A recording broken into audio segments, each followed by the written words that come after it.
Welcome, everybody, to Umineko episode 4. We finally made it here. This will be the Finally. this will be the last episode of the questions arc, and I have literally no idea what's going to happen. I know what's going to happen today. I'm going to finish eating this fucking taco. I mean, fair. I have chicken tacos, everyone. That's what I've got. Should have started cooking them 10 minutes earlier, so I'd be done by the time the stream started. But I wasn't thinking about it. Yeah, that happens. I was actually kind of hoping that I was going to get to read while I ate today, but nope. I sat down at my desk 15 minutes before the stream. Yeah, and welcome in, Quinn. By the end of this episode, you will officially have all information necessary to solve all of the game's mysteries. I doubt we will, but we will try.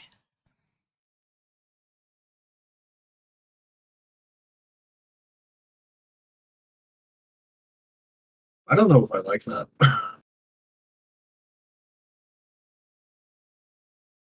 It's traditionally, at least, in mystery stuff, new information is being revealed all the way up until just before the reveal of the truth, right? Yeah. Granted, I think it's mainly the actual mysteries, not necessarily every character detail, every situation. So more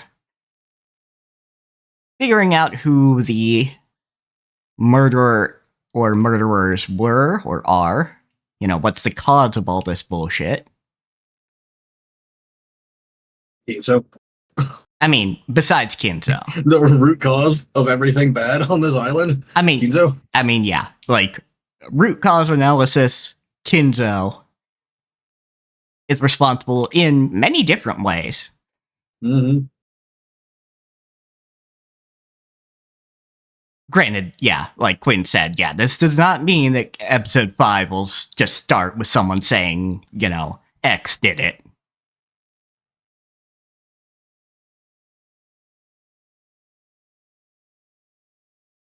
But more, what I'm guessing is we will have all the information, but we might not necessarily know how to put those pieces together, and that's what the answers arc is for.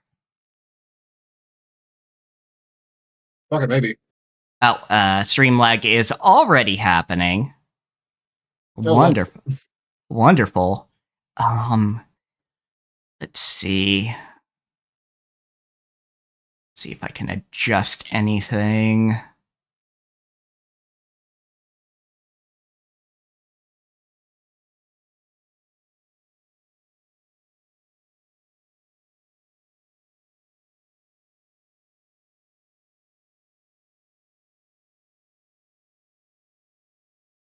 Oh, right. There's a typo in my stream timeline.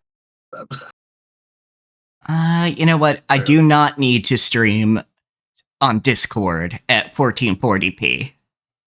Probably not, no, considering that my monitor is only 1080p. Yeah.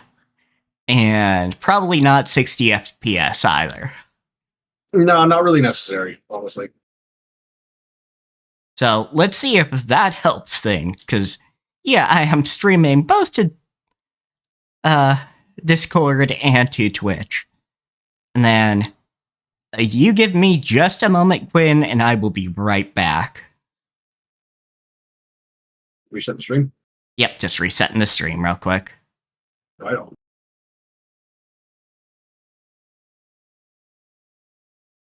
I gotta start steeping my tea for the water in the kettle cools down too much.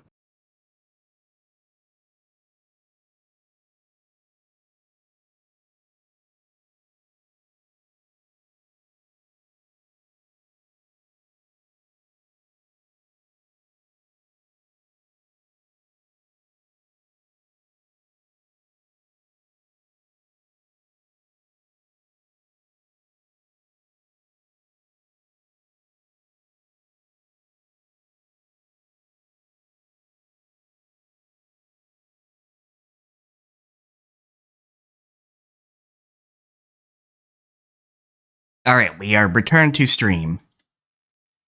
Excellent. So, what have you been doing since Thursday?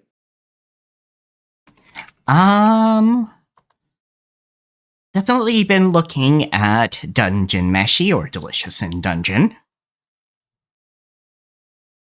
That's fair. I actually, believe it or not, I dropped off the manga. Oh, really? Mm. Like, I felt like it started off like really strong, but once they got down to the dungeon core, it just sort of like everything came out of left field, or at least that's what it felt like. Didn't feel like there was enough build up for what was going on. That's fair enough. I'm hesitant to actually talk about what was going on. Like, yeah, caused me to drop off because like I don't know how far you in, and I don't want to spoil anything for anyone that's like listening in. or whatever. Yeah, we will discuss it later. But I will say the manga is now finished with epilogue stuff, and there will be other future content. And it seems like the anime is very well received, just for especially character expressions and kind of giving some world building details. All the clips that I've seen like really nail it as far as like what I liked about it anyway. Yeah. And what I remember. Let's see what else. Like Laios is actually just like that. yeah. Laios isn't just fucking neurodivergent. He is just like that. Like, he is 100% in autistic mood. Mm. And what's the fucking name? I don't remember his actual name, but I know Elias calls him Shuro. Senshi. Senshi is the dwarf. Yeah, Senshi's the dwarf. Shuro is the samurai guy. Oh, samurai guy. Yeah, I cannot remember his fucking name either. I can't remember his actual name because like it's said like twice. Yeah. So, I just do not like that guy. Don't like him at all. Yeah, that's fair. Not a good person. No. Great character. Not a good person. Yeah. Let's see what else. Not in a like this character's evil kind of way, but like this guy is just like he needs to go have some introspection done. Oh yeah, therapy. Yeah, for sure. He needs to go to like an interpersonal skills class.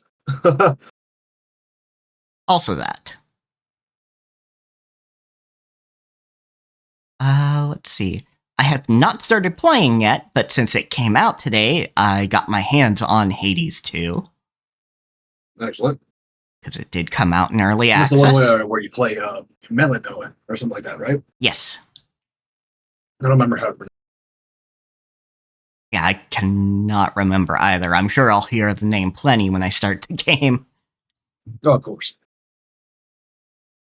Although, just because it's Hades does not mean that it's going to pronounce the names like in an ancient Greek way. So. Oh yeah, 100%. But I'll pronounce it like the game pronounces the character. Because honestly, they're kind of making up half of it anyway.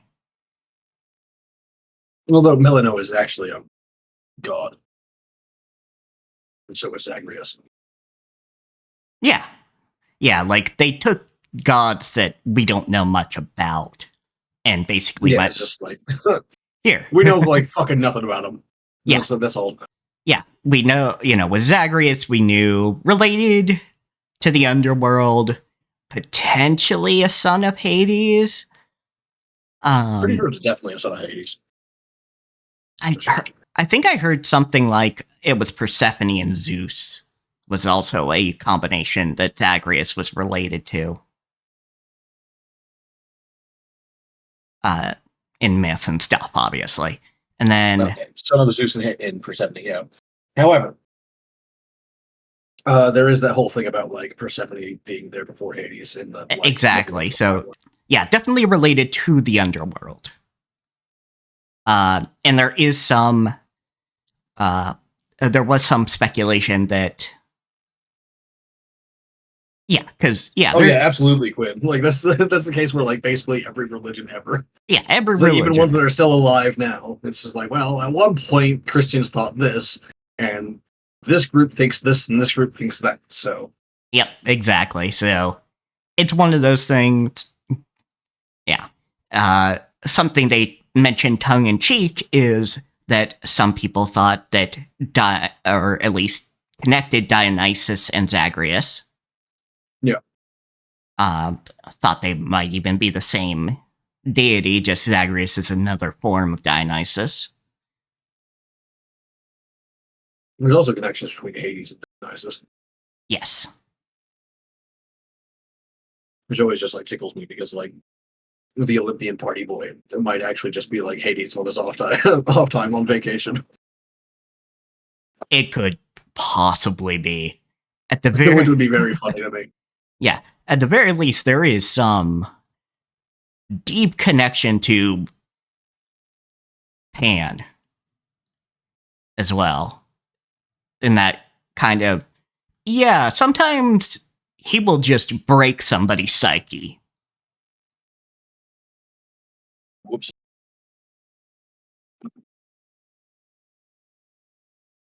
What have you been up to before we get started? Honestly, I don't fucking know. Let's see. I know you've been looking at Dark Elves last night. Oh yeah, I was looking for some portraits to add into Icewind Dale. Oh, yeah, that's right. You were looking at Icewind Dale too. But like that was literally just this morning. So all that was. Yeah. Because I fell asleep for like an hour and a half, 2 hours or something like that. And that's all I got. I couldn't go back to sleep because it was 93% humidity here. Oof. So yeah, like it was just like came out of nowhere at like 3 a.m. and I was very confused and sticky. Not great. And then of course it dropped down to like 10% later. But. Let's see. You also mentioned that a artist you follow on Twitter actually did a Beatrice commission. Oh yeah, I don't remember who it was now. Gun Busted.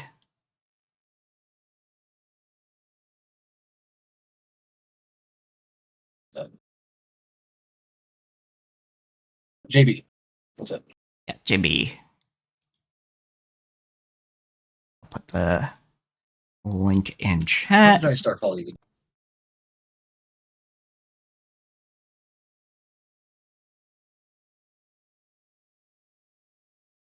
My brain has purged this person's art style from my head. I do not remember this art style at all. It's like obviously I'm following this person and I followed them for a reason, but like I just Yes, this art style is not ringing any bells for me. Yes, so Gun Busted over on Twitter. Very good art. That is just a very good Beatrice. Yeah, like normally I can remember like an art style that I saw once 6 years ago in passing and didn't even like study the piece very well. But for some reason their art style is just not kicking anything in my brain. Fair enough. Sometimes that happens. Or hell, they might be, experimenting and have changed art styles. No, I just scrolled all the way back through their fucking media tab. Oh, all right, fair enough. Like, I was looking at that and went, hold on, I don't actually recognize the style. 1 second, I need to check this.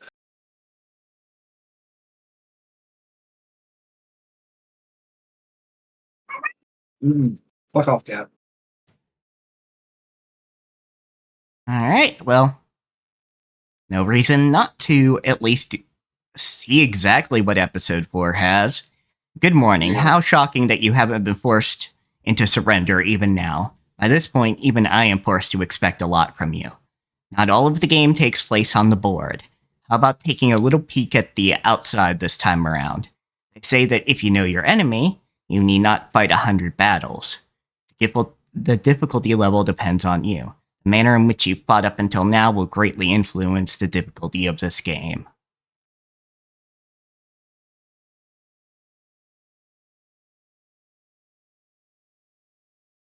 That makes it sound like we've actually had some fucking opportunities to make some choices, but we haven't yet. Yeah, no. No. It is, as I understand it, mostly linear.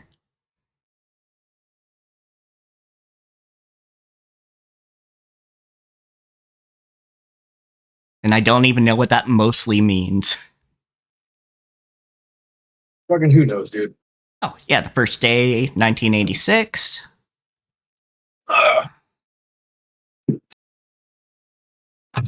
Both tacos have been like shoved down my gullet. There was a lot of taco. It was like a whole ass fucking chicken breast between the two of them. You alright, Battler?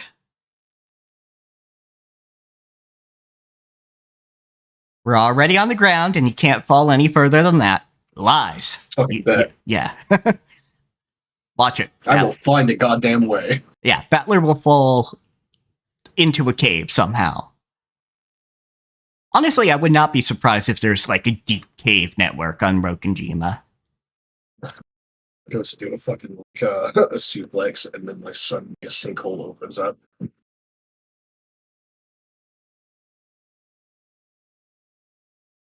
Fall. Get out of here, cat! Get fucked, Battler. No, go away. In the lobby of the Nijima airport, Maria dashed around in excitement. Battler's uproar on the plane must have been hilarious. Oh fuck, that's right. Rose is still alive. God damn it.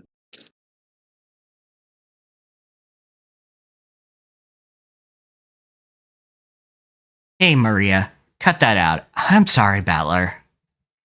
Please don't take it badly.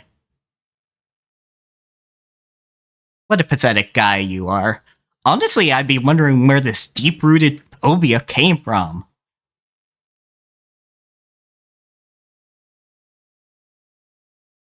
Even with that huge body, he still can't handle vehicles. And before we find out that there was a previous loop where Battler fucking died in a car crash or something. Like even if there wasn't like some psychological component there, like everyone's like internal balance and everything is built differently. Some people get seasick and car sick much more easily, just like Oh, 100%. Oh, yeah. And there's no getting used to it. Yeah, like, yeah. Motion sickness is not something you can get used to a lot of the time, especially when you have it severely.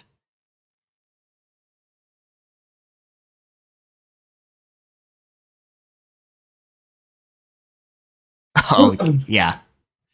Yeah, he's sounding queasy. Ah, shut up. All humans have one or two things they can't handle.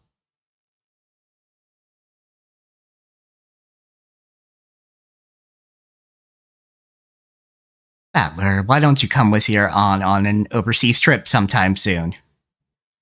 How about Europe? I'm sure you could manage a half-day trip on a plane. And before she just says, you fucking murdered me last time.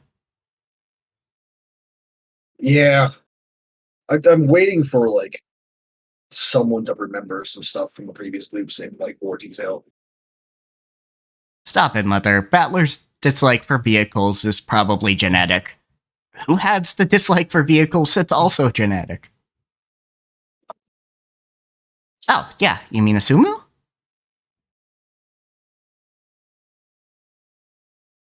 For some reason, she couldn't handle vehicles. Pretty much anything other than a bicycle or a car.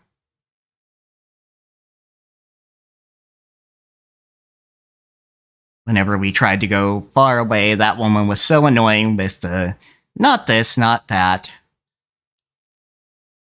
I'm scared, fall, yeah. Okay, so yeah. Potentially, her side of the family has some severe motion sickness. Because I could very much foresee that, also causing an anxiety attack. Yeah, like if you're like a little kid and you start getting sick around vehicles, it's gonna imprint itself in your brain. Yeah. So. And also, children tend to learn that things their parents can't handle are dangerous.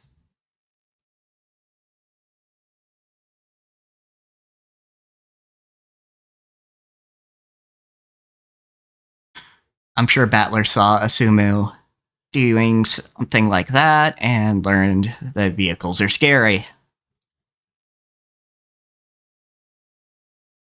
You are just thinking some mean thoughts right now, Kiri. So it's Asumu's genes then, is it? Who knows? Those would be some pretty annoying genes. That's enough talking about Asumu. Right now, you're the one who's here, right? You're right, sorry. Hey, the cars are here. Exactly 3 of them. Get in.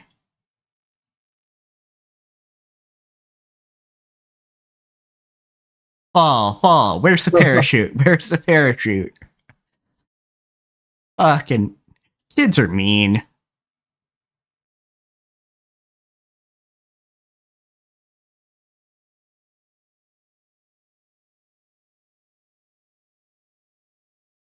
Why, you little... Hold on. Stop right there, criminal scum. I'll sentence you to little girl tickle punishment.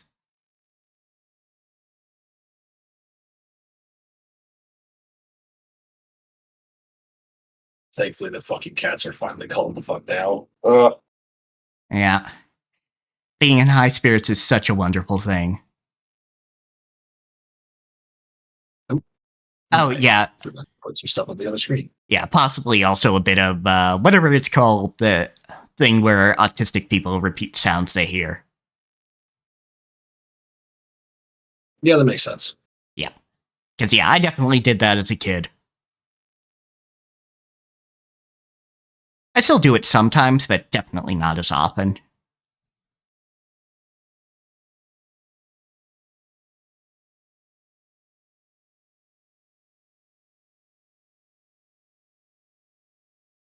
Without Battler and Maria, the atmosphere in that plane would have been pretty grim.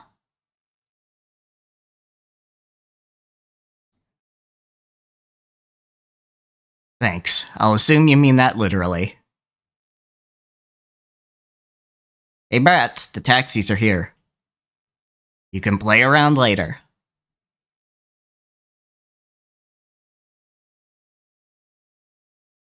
I'm getting in first. Ow. Flex my leg and my knee popped. Yeah. And yeah, this is the first time we've gotten a screen on this day. Obviously, we did the stuff with the aquarium, but on this day, outside of an airport. Mm-hmm. Maria and you too, Battler. Stop fooling around. Ah. Echolalia, or Lalia. I might have still gotten it correct the first time, because Captioner picked it up.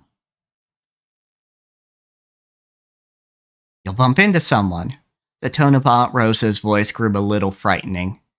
When even Battler realized they were fooling around a bit too much, just as expected, he bumped into someone.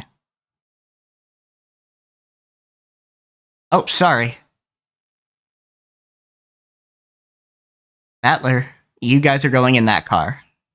You're keeping them waiting. After George urged him to hurry on, Battler apologized to the person he had bumped into and ran up to his parents, who were telling him to come quickly. With a clunking sound, the doors on the 3 taxis were shut one after another, and they departed for the harbor.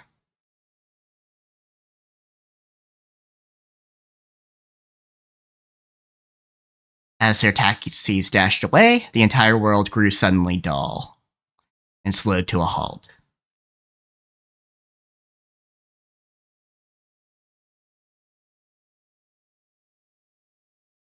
Voices, the wind, and even sound, all of it stopped, and all the people who were trying to move froze like the instant someone takes a photo, coming to a halt.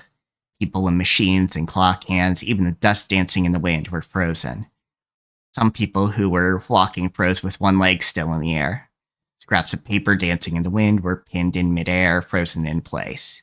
Then, among the shadows standing still in this unmoving world, a single one stirred.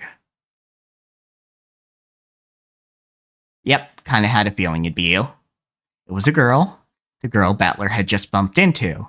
Though she had moved, it was a truly subtle thing. Her gaze dropped, her shoulders lowered a minuscule amount, and she sighed. That was all. In a normal world, that probably wouldn't even be taken as movement. But in this still world, it looked very out of place. Then something else moved. It was a black cat wandering around the shadows near the taxi rank. It came up right behind the girl and leisurely changed its form into that of a human.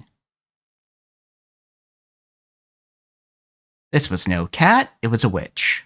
Of course, the girl was also a witch.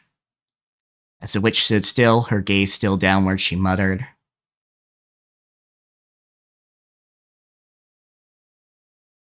I can't stop it. Oh, that's you, Right? actually. Yeah. Yeah, you took a breath to like start, and then you were just like, "Ah." Yep, I'm like, wait. All right. I can't stop everyone from going to Roganjima, can I? You cannot.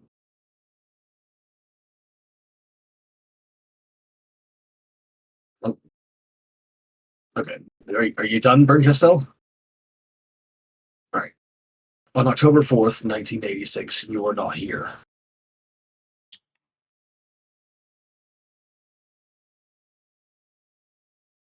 If I were, would stopping everyone really have been possible? No, you were like 6. Yeah, you were a little baby.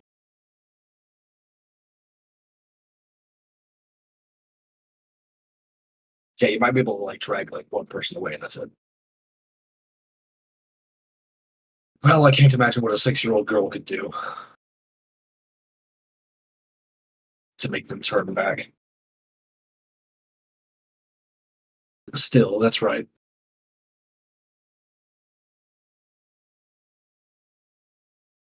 If you were in this place, the probability wouldn't have been 0. Yeah, I mean, I guess theoretically, she could just puncture all the tires of the taxis. Just something. Just aimlessly. And not get caught somehow. Whenever there's a possibility greater than 0, I can seek out a miracle.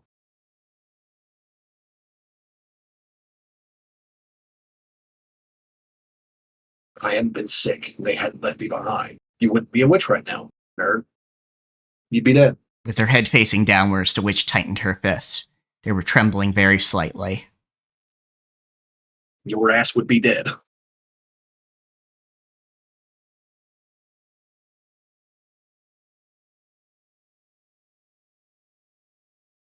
You were sick in bed starting October 3rd, 1986. And Bantam's game board is sealed off starting October 4th.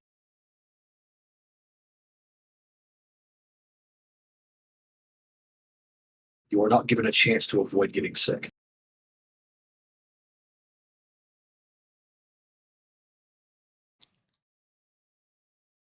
In other words, it would normally be absolutely impossible for you to enter her game board.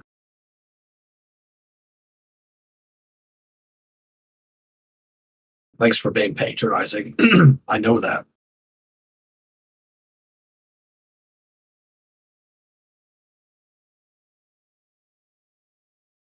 I know that just seeing father, mother, and Battler. Battler, there we go. Fucking took me a second. I almost said George, and I was like, hold on, no, that's not right. And Battler healthy like this. Even that alone.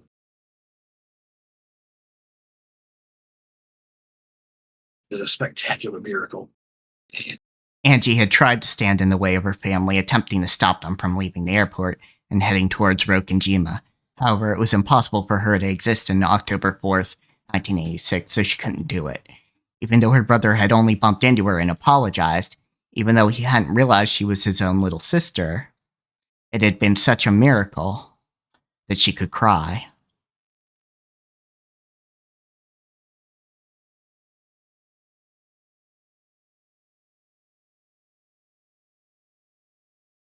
Where the fuck do Battler and Angie get their hair color? Like, they have the same hair color, but it's obviously not from Rudolph. Yeah? And they should have separate mothers, so Like I can only imagine Kinzo or Kinzo's wife, who I can't remember, or if we even I don't think we got even. her name. Yeah, I don't even think we got her name.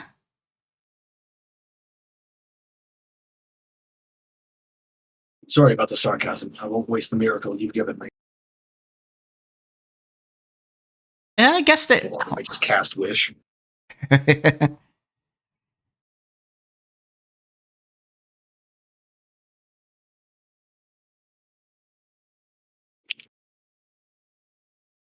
I'm glad to hear it. Come, let us go with them. Right? To Rokenjima.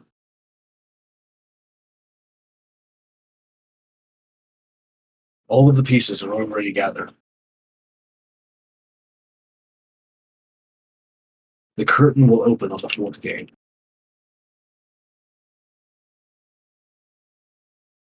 By this time, Beato and Battler will already be seated.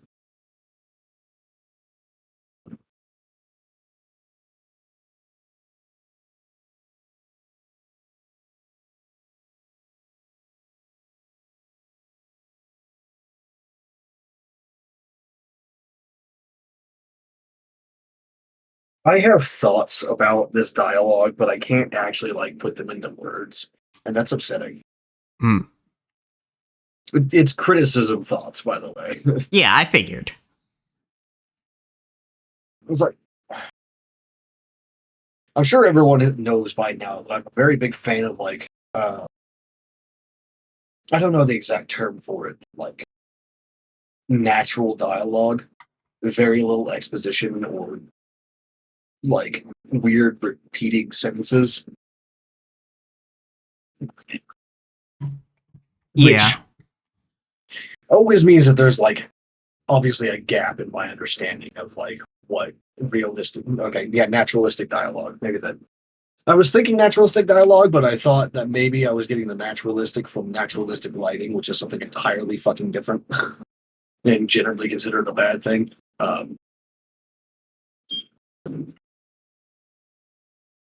Yeah, but I definitely get what you're saying. This is very clearly, hey, remember these details? Yeah, it's Which sometimes you just the gotta date fucking hasn't do. changed. The date hasn't changed in 30 hours of story. It's fine. You don't have to say it 4 times. Yeah, granted, it has been about 6 months. Yeah, well, you'd think that this would be in the little herb, when the witch sends the fucking the little dialogue box to the right or to the left side of the screen, where it's just invites you to the next match or whatever the fuck. You would think that it would be marked with October 4th or something like that if you wanted to constantly repeat it instead of having a character constantly say it. Okay, so yeah, Quinn's got a good point. The Japanese arts draw more from kabuki as a basis instead of the Shakespearean foundation Western arts draw from. So there's less focus on realistic phrasing and more focus on crystallizing the emotions of a specific moment. It's a little goofy though. Yeah, I know all that. It's just Yeah, but good to know. Please. That is good to know for the audience, and I didn't know it. Yeah, that's fair. Yeah, Japanese modern Japanese entertainment draws a lot from much older styles of theater, whereas Shakespearean stuff is much more natural sounding Yeah, because it's not everyone a lot of people think that Shakespeare was mostly written for nobles and shit. It's no, nah, it really wasn't. yeah. There's so many dirty jokes. We don't view them as dirty jokes anymore because Shakespeare was that popular, but granted, that motherfucker coined over 100 new phrases and words that are still in use today. So it's fuck, man. yeah, Common too. Yeah, fucking common language shit that we have today is all from Shakespeare just going, I need to phrase something. But I don't find any of these words sufficient. So, yeah, yeah, Shakespeare was not classy at all. Very, very artistic, very good at writing, but there's so much lowbrow humor.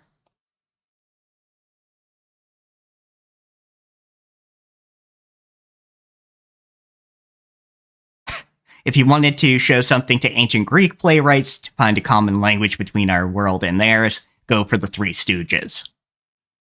Yeah, I don't know enough about like Greek, ancient Greek theater or anything like that. All I know is that like they would get super oiled up and wrestle each other for the Olympics. So it was called pancration. That's all I got. That's all I really know for like that they did for entertainment. Anyway, I don't know. I forget now if you read this line. No, I haven't. I was just bitching about it the entire time.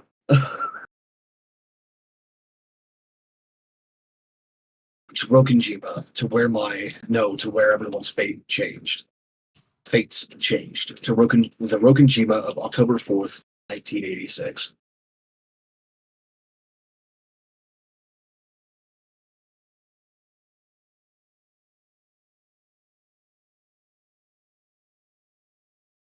I didn't actually finish the thought that I had about it though. Oh, yes, I was going to say please something proceed. about like of course there's always gaps in like my understanding of like what realistic slash naturalistic dialogue is because no single person is going to know every single speech pattern and style that like across the world, right? Oh, yeah, of course not. Yeah, like even among their own culture, there's going to be people that talk funny compared to them, right? Yeah, absolutely. So like maybe there's someone in the world that like talks like this, but I don't know them, and I would make fun of them if I met them. Probably not a good thing, but you know what happened on that day. I'll expose it. I'll learn what it is, and I'll bring them back. It's like you remember that short story sort of excerpt thing that I sent you about the dream that I had, where the thoughts were very clipped and short. Yeah, Like I think I said it at the time, but that's how my thoughts are. I mean, very few times that my thoughts are in actual words, that's what it's like. gotcha. For me, it is very constant narration. Yeah, like everyone's thought like style is completely different for one. Mine's mostly in like sensations and flashes of or whatever. Yeah. As she Which stood there is with her fist still clenched, she surely turned her face to the heavens. A single tear drop from the depths of her eyes dripped down into the air.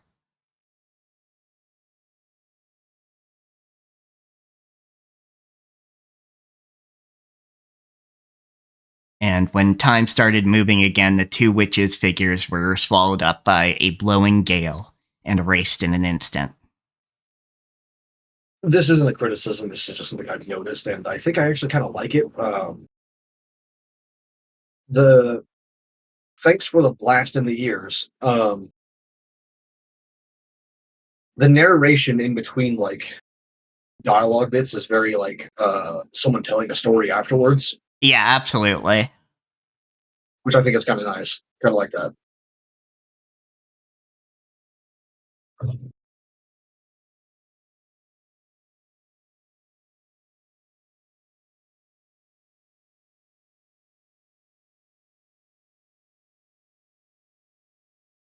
I don't know what else since we saw this.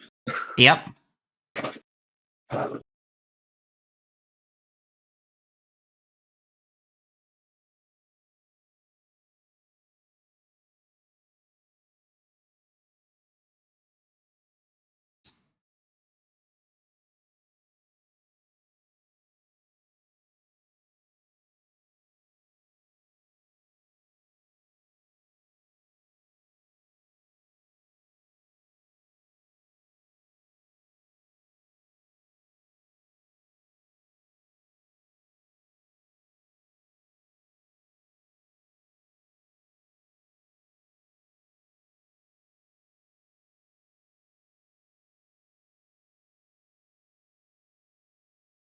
I hate to say it, but I think I kind of hate the Chester sisters. That's fair. Like I like them as characters, but like it's just like another symptom of the very rapid escalation that I don't like. I mean, that's also fair. I don't like their designs either, but like narratively, they're pretty good characters. Also interesting that we're starting in here. Yep. Good morning, my lady.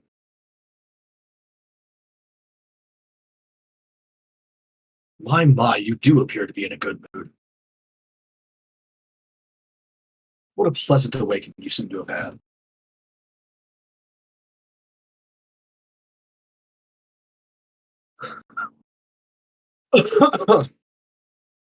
What do you mean, pleasant awakening? I was so excited I couldn't sleep a wink.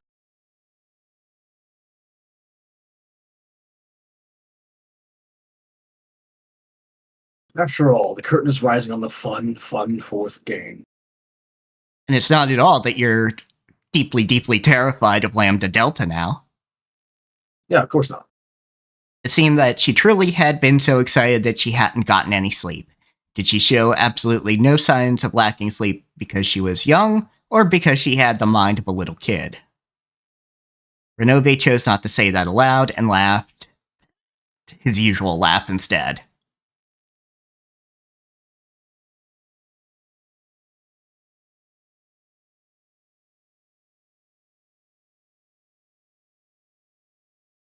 Formulating something. Mm-hmm.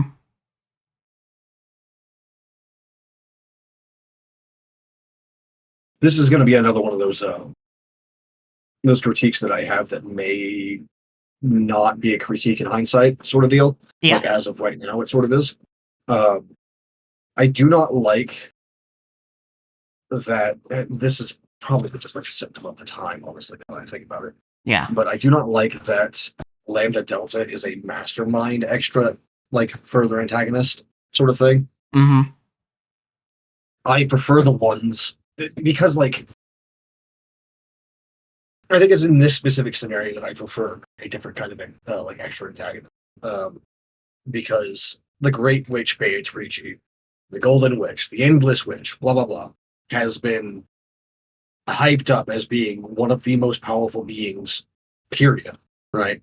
And then it just like whips out this quick, oh yeah, but she's actually subservient to Lambda Delta for no reason. Well, I mean, there's an actual reason. But yeah, I was going to say, it's a very clear reason, because that power is hers. She's the Endless Witch. Which, you know, makes sense considering she did the time loop shit in Higurashi.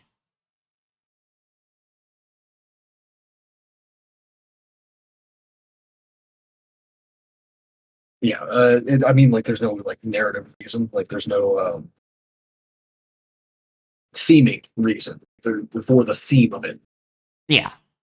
Which, of course, like, this is why this may change with more information later, right? Yeah. Because, like, so far, it seems like this is just incongruous with the rest of the theme of the show and so forth, you know? Like, right. Basically, what you're saying is she hasn't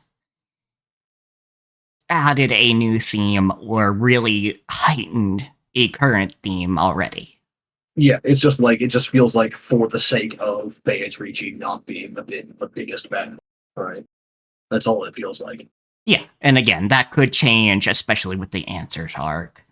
My thought... Exactly, that's what I'm saying. Yeah. Go ahead. My thoughts on that is, I think she's going to delve into the ideas of obsession that we get a bit on Kinzo's side, and also eventually stripping the world bare to show what it really is. Either fighting her is going to do that, or she's going to do that when she gets mad at Beatrice.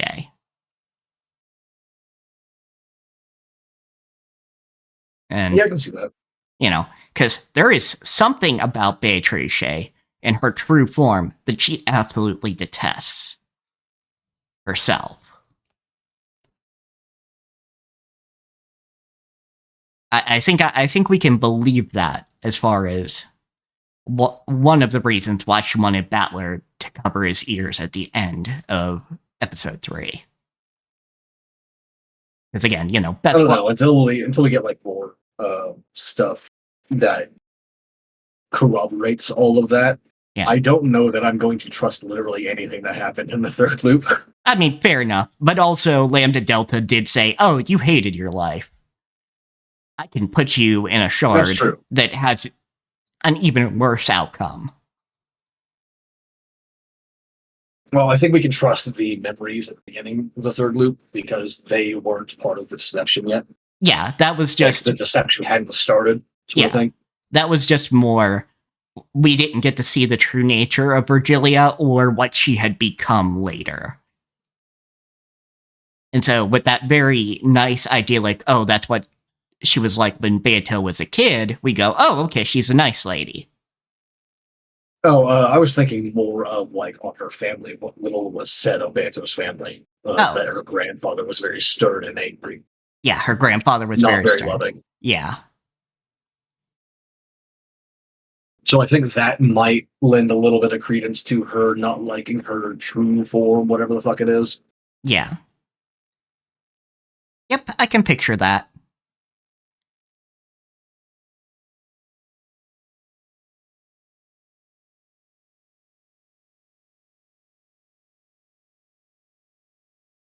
Yeah, sorry, ribs itch. There we go. I really ran that battler into the ground last time. The look on his face when he was like, "You tricked me." That was so pathetic.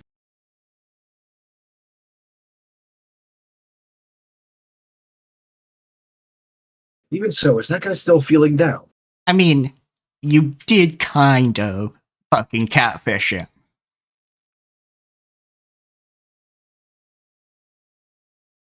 She did what we call a gamer move. Feeling down, you say?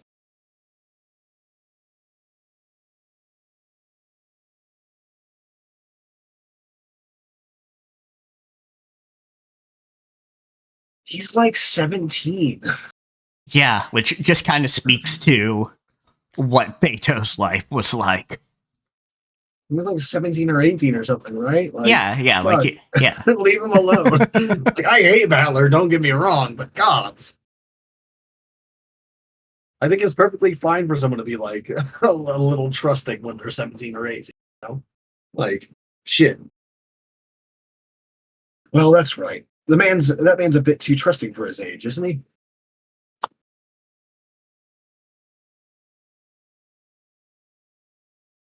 Indeed, although you could call that his charm.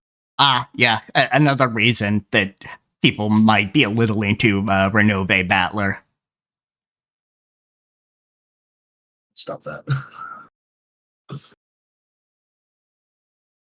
Hey, I'm just saying. Not you, just like to everyone else. Stop that. Because I think it was somebody from Starlight Katie's crew that said that. I don't know, probably, maybe. I don't know. I've slept since then a little bit.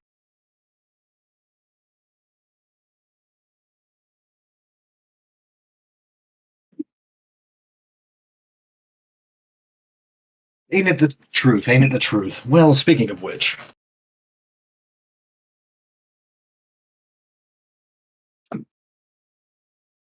didn't he totally fall for that one last time? I know I fucking did. You were just trying to decide whether it was expedient writing or a trap. Yeah.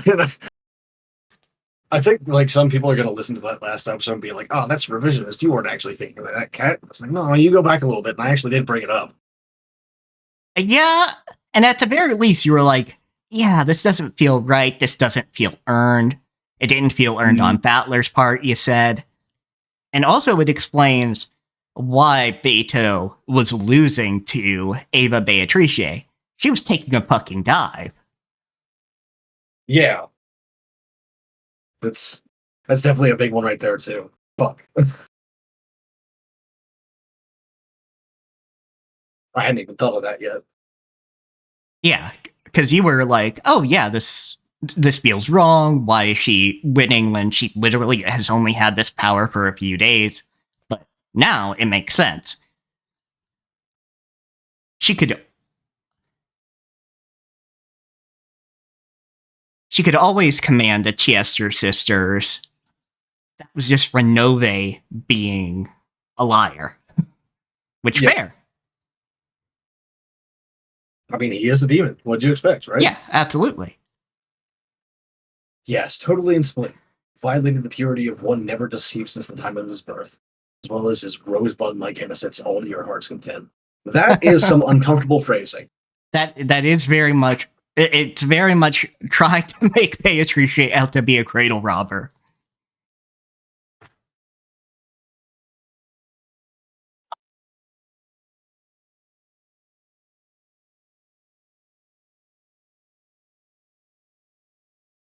Even the joy of dashing across a field covered with beautiful new snow on a winter morning and trampling it completely wouldn't even begin to compare. I actually hate doing that. Like, I hate, like, marring fresh fallen snow.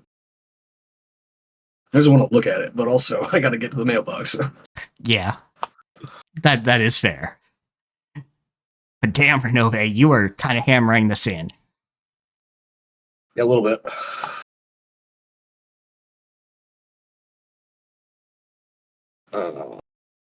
No.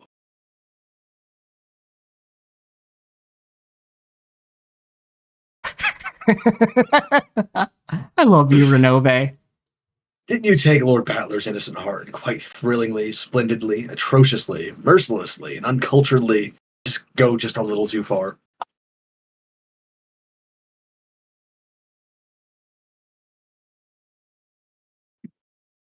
And you insulted him to the highest degree, enough to make one uneasy. Most people would be crushed after something like that. Thank you, Renove.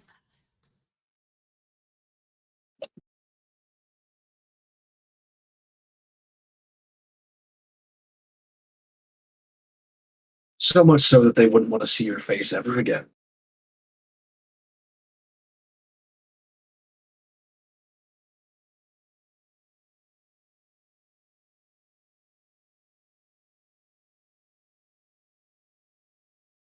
I know that much. I also thought that if he was too disheartened to join us at the table.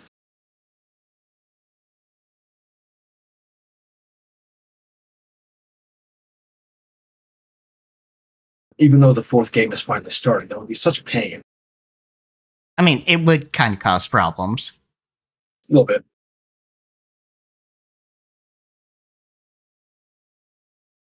So I came to you thinking that it would be better to prepare a countermeasure for that case beforehand.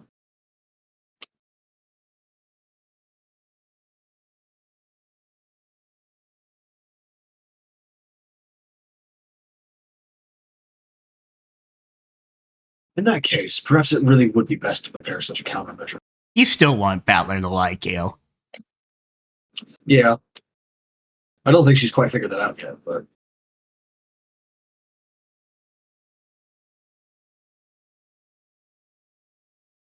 I'm sad to say that your North Wind and the Sun strategy gave Lord Battler quite a shock.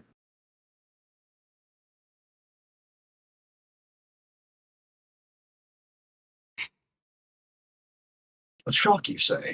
How bad of one? I mean, he's probably never going to trust a redemption arc from you again unless you fucking die. Yeah.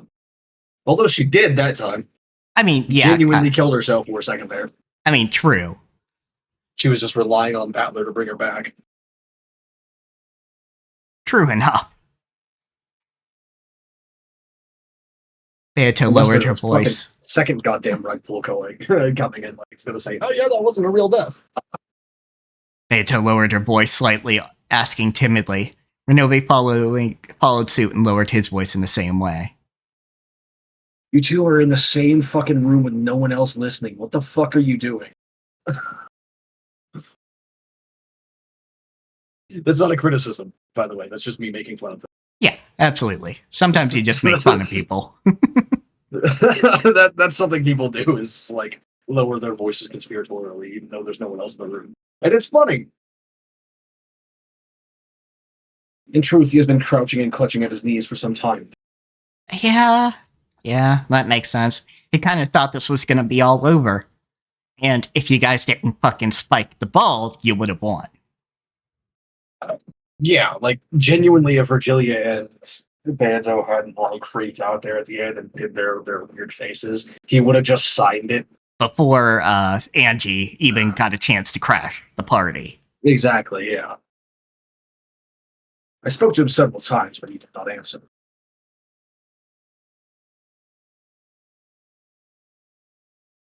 I also brought him some food, but he never even touched it.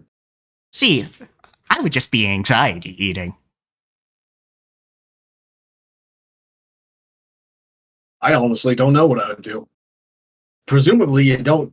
I mean, I don't really get hungry anymore either. But like, presumably, you don't get hungry in the in between, right? Yeah, I would assume not. Like any hunger or like a sleepiness you feel would be just like pure habit, more or less. Yeah, that's what I think. It basically be kind of like being in the astral in a lot of fantasy. That is like more or less what's going on, right? Yeah, that's Shit. more or less what they're doing. Is they're in the astral. They're in between stage between the mundane and the golden land. That is troublesome. Is he really feeling that down? Yeah, you did a really good fucking job. Well, right up until the end, anyway. Yeah, like, you two both spiked the ball, though, so, like, I'm blaming Virgilia for this as well. Oh yeah, of course. Because like, if it was just Banzo doing that, you could just be like, "Oh yeah, that's just how she looks when she smiles. Don't worry about it." Yeah, like, if it was just Beatrice, you could go, yeah, she's got a fucked up smile. Like, she's got resting evil face.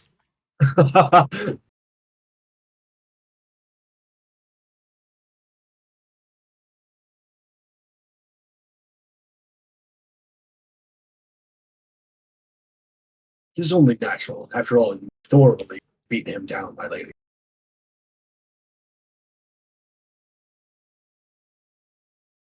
That would make most people start to distrust humans.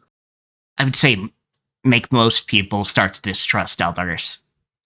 Yeah, that's what I was thinking, too. That 'Cause would I know- probably be the better way of saying that. Oh, wait, they might actually be doing this wordplay on purpose. Yep. Okay, fair enough. And that's the fake laugh. Of course, the last time we heard that fake laugh, it was in the middle of the plan, the deceit. So I don't know. Maybe we shouldn't trust it. I don't think we need to go that deep. Well, this is what happens when you pull the rug out from under the reader. All right. I mean, fair. This is why like you have to. I mean, this is what happens when you have a reliable narrator, which is why I'm going to use it so fucking Yeah. precisely and specifically. Yeah, I would presume that we can somewhat trust everything up until Virgilia gives the advice of the sun and the north wind. Yeah, but here comes a problem. I've got the bad brain, and I don't remember if that was before or after. Good point, because Okay, I can't either. But anyway, proceeding. But good point. Distrust of humans. How convenient. Let him give up on humans and trust witches.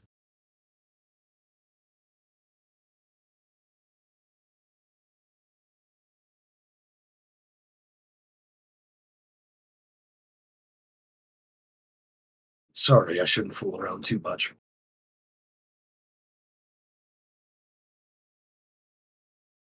Beato had tried to joke about it, but the situation seemed to be quite serious, so that even she took the hint and hid her laughter.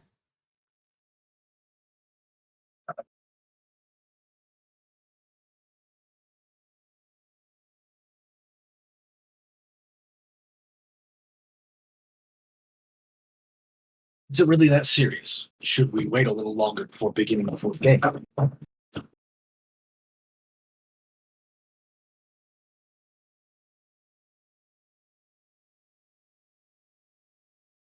Lady Burncastell's guest will be arriving, so it may be best to open the fourth game quickly.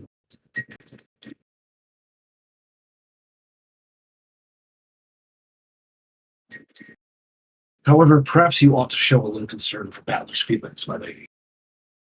I'll be curious to see what Virgilia acts like now that the cat's out of the bag.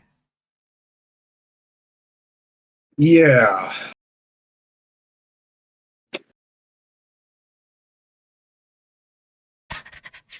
Concern for Sir. another person? Yeah. How do? Which honestly, same. How do? I don't understand. Concern. Show concern, you say. How should I do that? Put that blush away. Put that blush away. You're not allowed right now. You're on feeling probation. He is feeling down, so maybe a flirting probation. I don't how do you plan on doing that?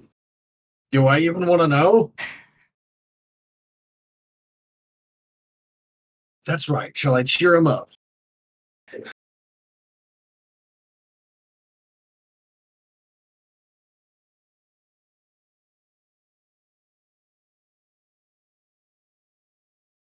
I don't know if that's accurate advice, Renove. I don't think so either, but That's the advice she's getting. yeah. He is a demon, so although I feel like demons should. Like my platonic ideal of a demon is a creature that understands mortals better than mortals understand themselves, right? Yeah, that makes sense. Like they should have like doctorate in psychology levels of understanding, just like baseline. Yeah, especially somebody like Renove. Actually, with Renove, you could sort of like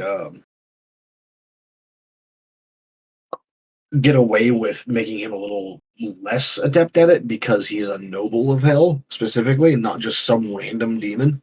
Okay, I mean, yeah, that would make sense. Like it may have been a while since he did this sort of thing. You know, he's fucking like ruling his territory in hell. Yeah, no, you got a point because he's more debate and rhetoric, though he's good at getting loyal servants. So there is that.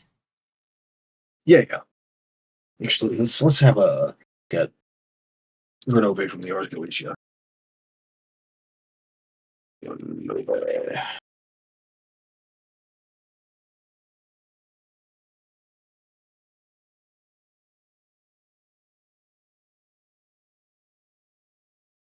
Yeah, this guy specifically would be pretty good at it.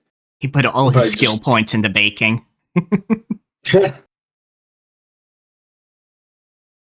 But yeah, like this specific noble should still be pretty good at it, right? Yeah, that's kind of why I said Renove specifically, less because he's a noble and more exactly what he brings to the table. Yeah. When a person's heart is dark and closed off, interacting with them in a bright manner gains you nothing. Your only option is to shine up with a brightness stronger than the dark. I think what he's actually saying here is something like, when you're done goof, your apology should be bigger than the goof. Damn it, quit messing around.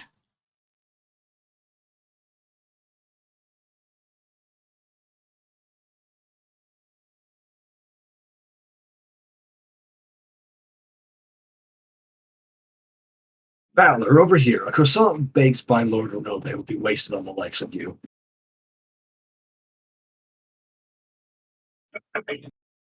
Why don't I enjoy it myself? This is why he hasn't eaten yet. Fuck.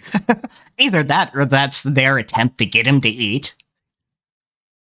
Either way, you know. You know, like, here, now you can't have it. I'm gonna lick it. Do you still want it? I mean, Battler would.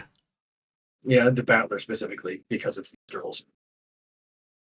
He's a fucking weirdo. Battler's stomach involuntarily growled at the vagrant smell of the croissant. His breakfast plate was empty, but Battler hadn't eaten any of it. The biggest glutton of the Seven Sisters of Purgatory, Beelzebub, had waited for Renove to leave. and had then come to snatch the food away. Battler had noticed, and they'd been really noisy ever since.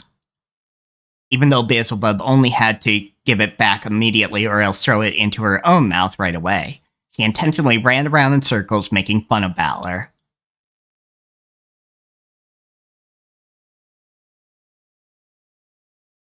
Give me my breakfast back, damn it. Also, just really jazzy music in the background. Yeah. I think it's supposed to be playful, but also it's kind of jazzy. If you give it back now, I'll let you off with a single flick to the forehead. But just you try eating it.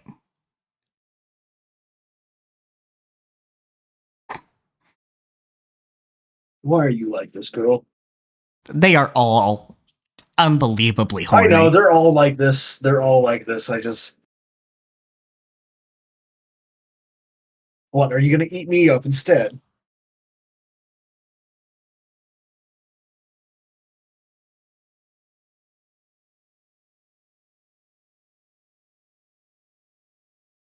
It is not attractive when you speak like a child. Beelzebub.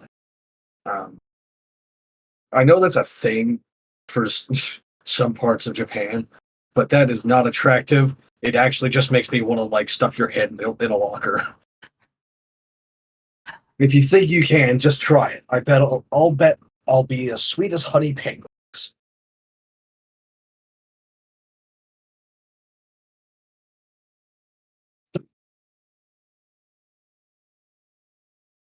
Fucking hell, Fuck Battler. off, Battler. Gotcha. Right now, I want to eat that bread even more than your thighs. Be a good girl and give it here.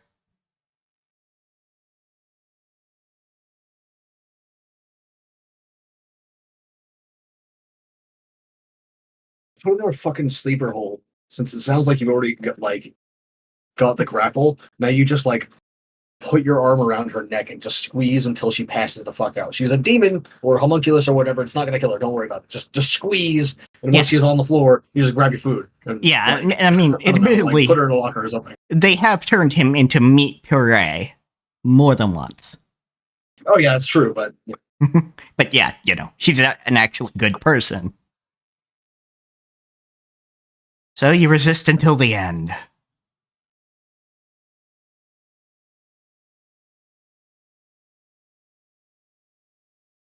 no way, I won't give it to you.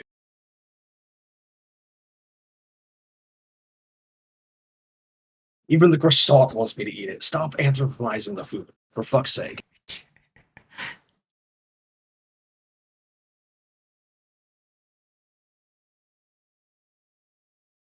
Oh no! Beato, is this what you took from his advice? This? Yeah, I guess to be a fucking morning show host. I love how awful she is at people.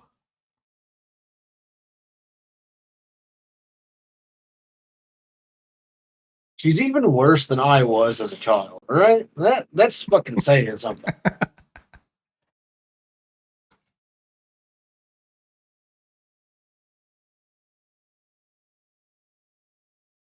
Look before you teleport, girl.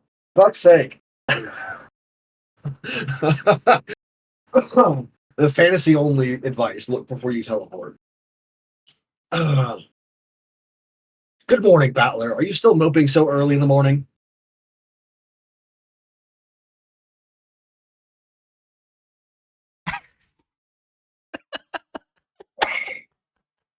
Please stop. Beto, please. This hurts me, of all people. Stop. It's the beginning of a new day and a new game, so let's get our spirits up. you all right there, Quinn? Yeah, you okay there, Quinn?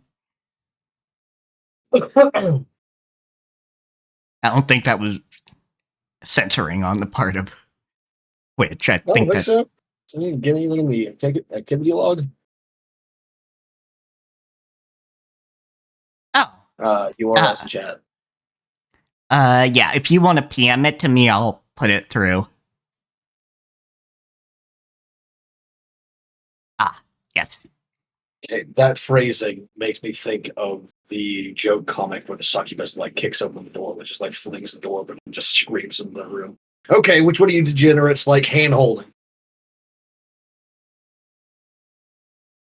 Uh the manga page of the scene. Okay. Yeah, I will send it over to you.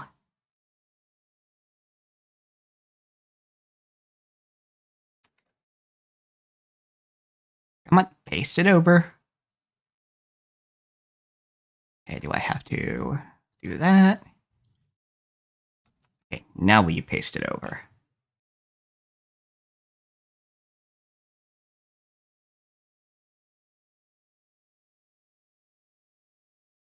There we go. Now it should go over in just a minute.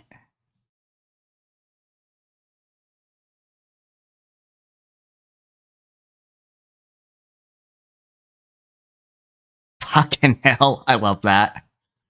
The heart around the eyes. Oh gods.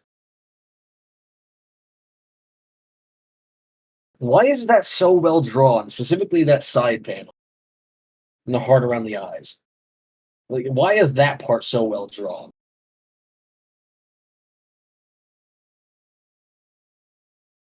And there's a lot of little details in the main panel too. Like you can see the angle of her foot means she's skipped into the room rather than just like walking in. Yeah, You just barely see her foot underneath the edge of the skirt. Yeah, I absolutely plan on reading the manga on my own time after we finish, because there She are has fucking maracas? I believe so, yes. And tambourines on her arms. I was wondering what the fuck those were. Those Took are me a second. yeah, those are indeed tambourines, and she's just got a bunch of flags, including a couple Ushiromiya flags and a rose one, I think. It might be. I can't really tell. It's too at an angle. Yeah.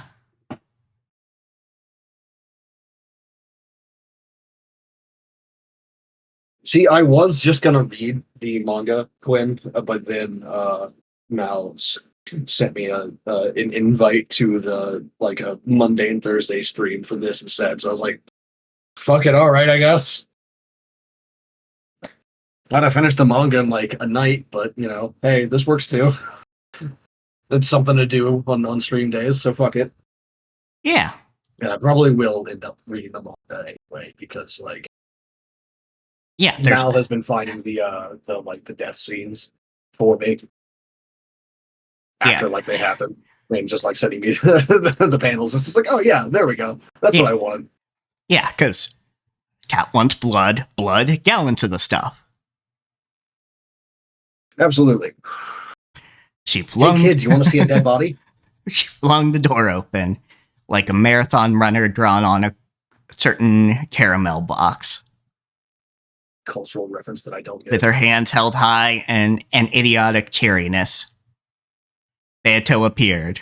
For some reason, flags from around the world and confetti scattered about, perfectly completing this magnificent entrance. Atler and Basilbub, who had been fighting over the croissant, completely forgot about their argument, speechless. Fucking Beelzebub Even is Beelzebub's like, oh no, I shouldn't have seen this. Oh no, this is some embarrassing shit. Honestly, what Beelzebub was doing was honestly better. Yeah, honestly better, yes. She probably wasn't doing it intentionally, Beelzebub sitting here like, like this is what the kids call cringe. I think. Yes.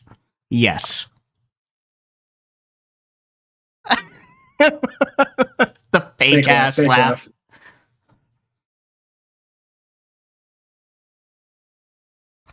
Good morning, Lady Beatrice. Immediate exit stage left. Yeah, I would too. I'll just be on my way now.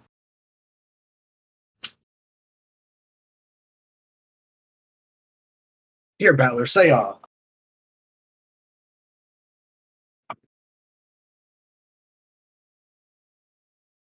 stuffed it in a surprise face. Face. Trying to say face and mouth at the same time. Sorry. Yep. But yeah, just I'll fucking figure out how to speak English at some point. just fucking shoved the croissant into his face.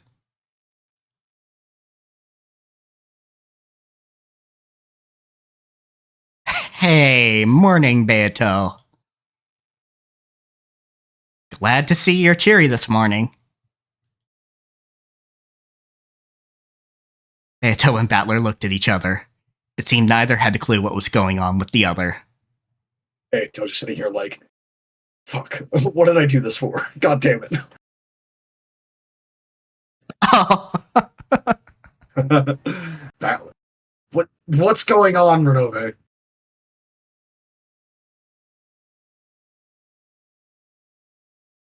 He looks totally fine, doesn't he? He isn't clutching his knees. And he's answering. Wait a sec, he was even in the middle of eating.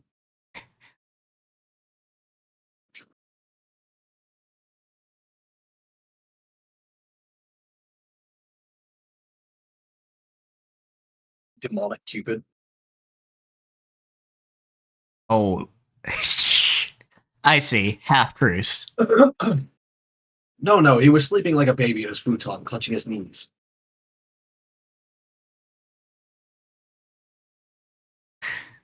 I informed him that it was time to wake up, but he just wouldn't rise.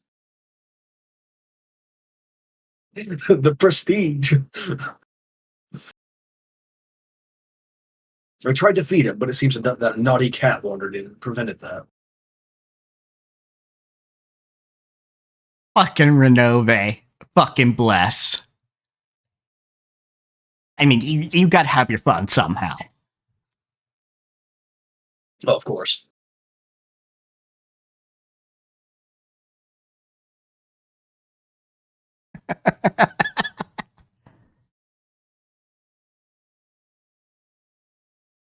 You tricked me. And see, I don't know what you expected. You literally have a demon butler. Like, this is gonna happen. yeah, like this will absolutely happen. There isn't weird sexual tension like Black Butler. It's just gonna be this, you getting dunked on for eternity.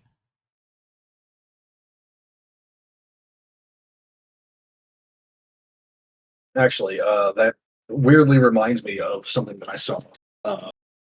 Someone was posting either a short story or the start of a web novel where they, and like in the description that they put, they were literally just like, oh yeah, it's like Black Butler but with girls.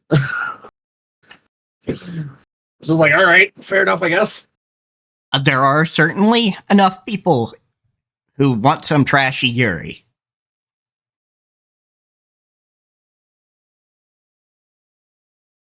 Oh yeah, like 100% Renove with Yes, Battler, but not Renove with Beatrice. I was wondering why everything went silent all of a sudden. I thought you were just like ghosting me on the joke. Chat can hear you, but I can't. So just give me a minute. I have to recharge those in a bit. This is what happens when you have insomnia and battery-powered headphones. You don't have a chance to charge them because you didn't get to sleep. Yeah. So, one moment, folks.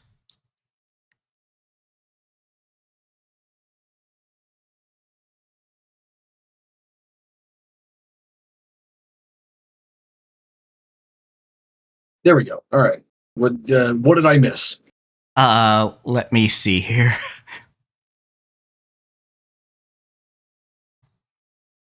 So I didn't hear anything after I said Black Butler with girls. Yeah. People very much want their trashy Yuri.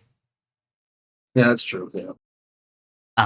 And then I said, well, at least there's no weird sexual tension like that between Beto and Renove. And Quinn said, oh yeah, but there's some between Renove and Battler. And I'm like, yes, but not Renove and Beatrice.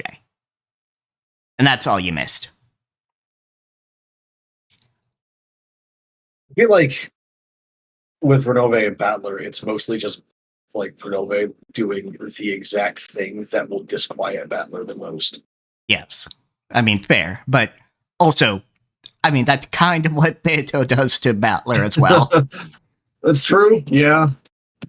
Oh, okay. Now we've gotten Although- Bandito for Beatrice.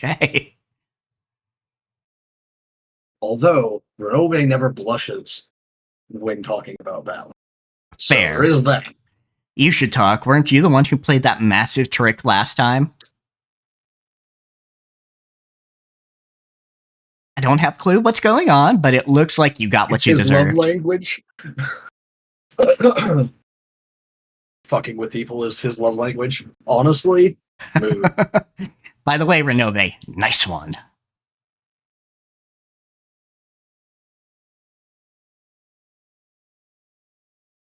Thank you very much, Lord Battler. Granted, this has done a very good job of lifting the mood, because I'm like, is this going to be grim as fuck going into this? Yeah, although Beelzebub's shenanigans was enough for that, I think. That's true. But this way, I'm not saying that like this was narratively unnecessary. I think this was good to include in the narrative. Beto doing that cringe shit just now.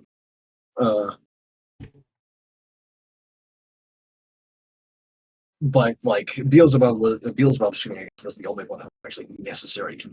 But like the rest of this also got a little bit like characterized. Yeah, for sure. Like, as far as breaking the ice, Beelzebub did that fine. But having it more, we got to characterize Beto as fucking cringe. Mm-hmm. And Renove as definitely still being a fucking troll. He is a demon. That's how they're supposed to be. The two men stuck up their thumbs as though they understood each other, chuckling together. And Also a cultural divide, because like that's not how we use thumbs up yeah, over here. granted, I think I'd be more likely to use a thumbs up than the okay sign at this point. This is true, but like neither would be necessary. Although, yeah, like 2008, 2009. I gotta think about that. I gotta cast the brain back 15 years. Oh fuck, it's been 15 years. Yeah, Ow, my soul. yeah. And also, I think we get a better sense of, okay, these are still the personalities of the characters we're going into. You know, because Renove got introduced at roughly the same time as Virgilia. So we might have questioned, is that what he's truly like? So we got to see, oh yeah, no, he's just gonna fucking dunk on people. And that is who he is.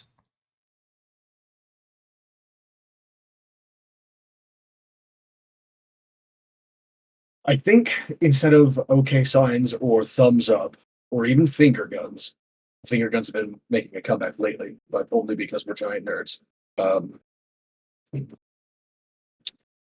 It would be the handshake, not a handshake, but the handshake. I don't know how to describe it other than that. Fair. And a cheeky grin is what you'd get here today. Please, for the love of all the gods, tell me someone understands what I mean by the handshake. I think I know what you mean. Okay, that helps.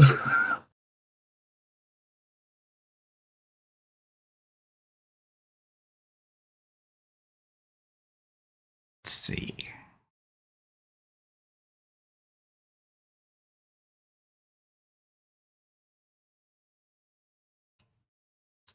Well, anyway, moving forward. For a while, Beto was don't know very that energetic, that's- trying to hide her embarrassment.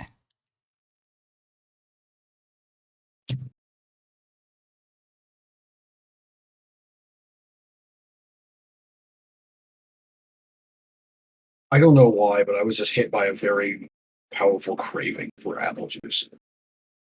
Okay. Yeah, I don't get it either. I just Sometimes you just have a want some craving. fucking apple juice now. Yeah. Fuck. Don't you take me so lightly. Did you really think I'd still be hiding in a corner holding my knees?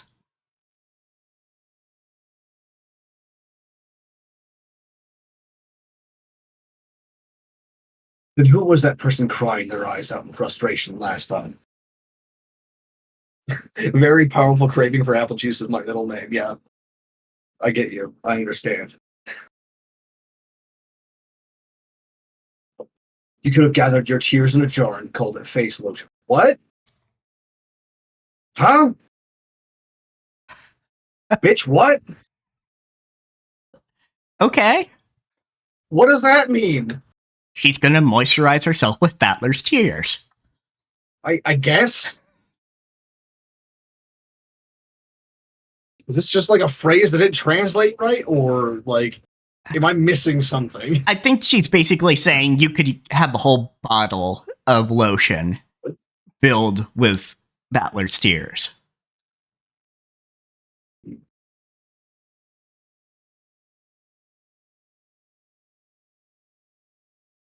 Shut up. That was just because I was a little surprised by your crappy act. Yeah, sure, Battler. That's Surprised. that's what happened to me too, for sure. I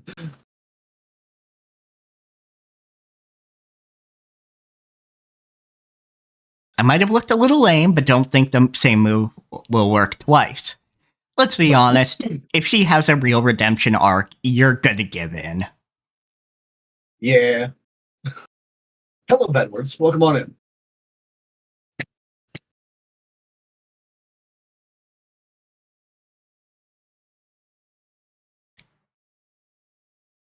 course not. And don't disappoint me by falling for the same move over and over. Okay?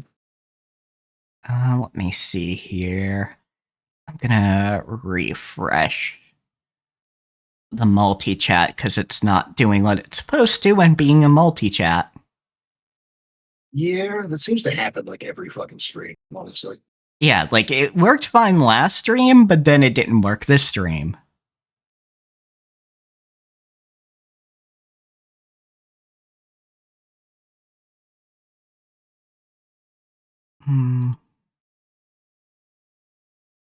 I don't think it is that I have to be logged into your chat as well. That would be weird.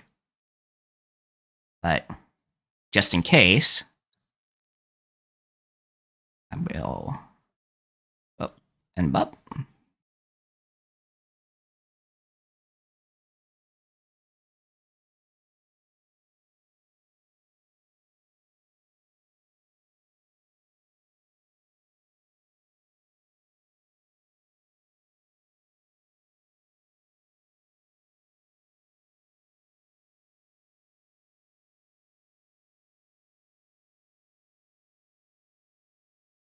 Yeah, just you watch.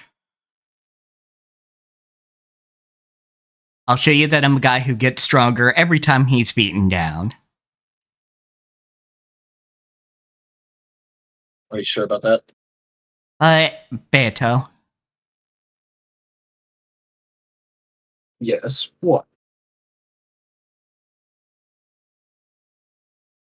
Don't do it again.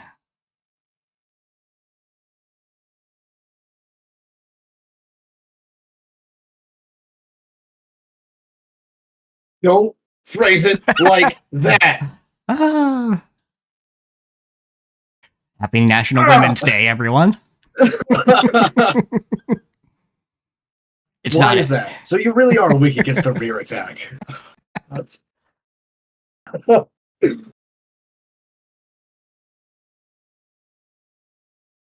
You and I are enemies, and will certainly never join forces. I now understand that clearly.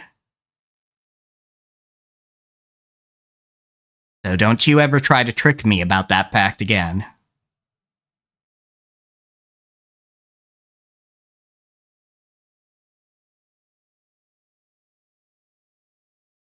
you say that, but knowing your weaknesses, Beto thought they were still joking around, but that tone had disappeared from Battler's expression some time ago. Beto felt as though his eyes were like the surface of black tea that had cooled down. What does that mean?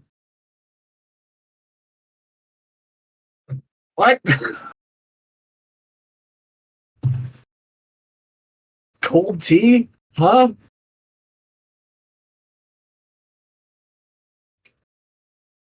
I guess dull and humorless. I suppose. You hear me? Maybe. Don't do it again.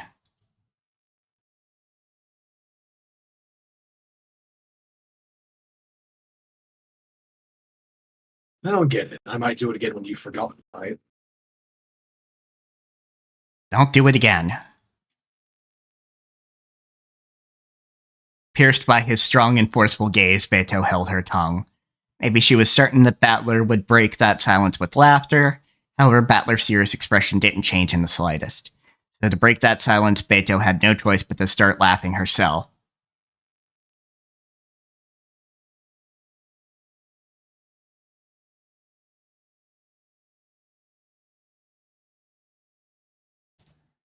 Very well. You and I are worthy opponents.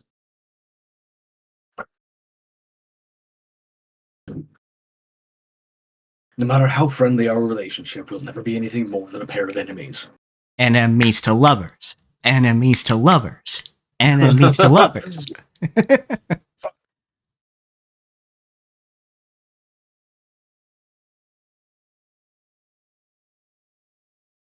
You have not mistaken this. That is enough for me.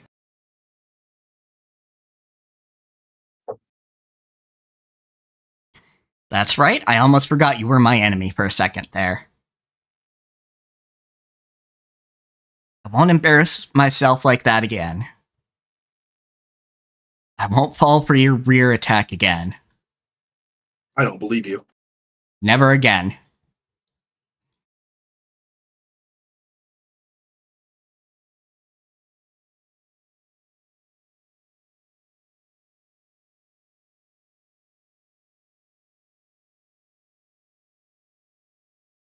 It seems I'm not the only one who cannot wait for the fourth game. I am pleased, Battler. Come, take your seat. Yep, just how I like it. Clever little tricks won't work anymore.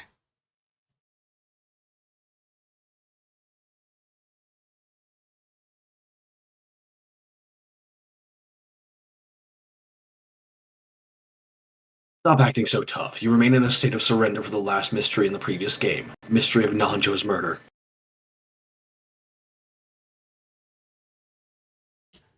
My answer for that one's still on hold for now. But that doesn't mean I've lost heart.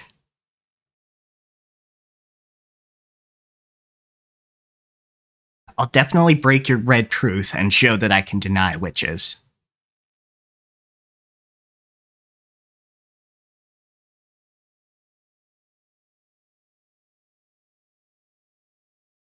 A commendable attitude. You truly are a man like a phoenix.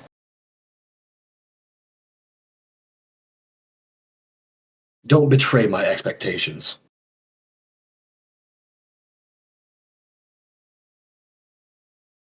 With that, let us raise the curtains on the fourth game.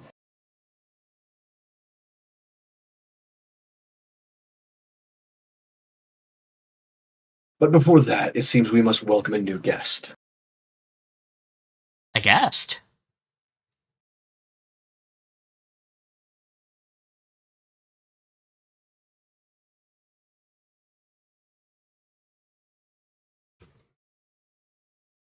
You remember as well, correct? That mystery girl who appeared at the very end of the last game without an invitation, ruining my fun.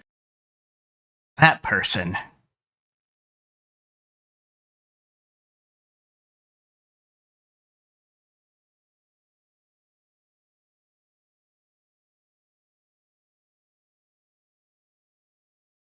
She says she wants to join our game. I sent her an official invitation inviting her to join this match. Run away. Summon our guest.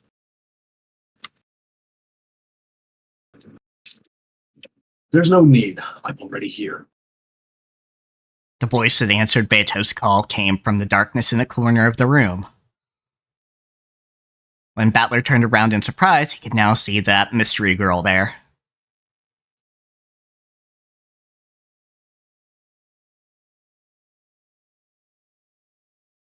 My, how rude. All you had to do was greet us as soon as you arrived.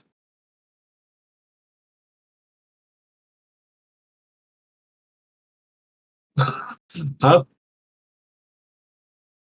I don't make a habit of talking to people before punching them. Does that mean like you greet people to punch?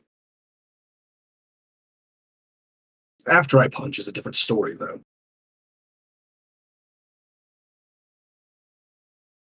Oh, and what would you say?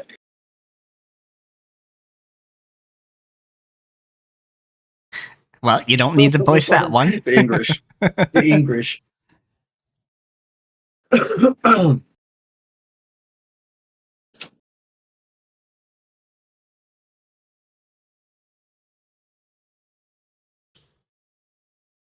How amusing. How truly amusing.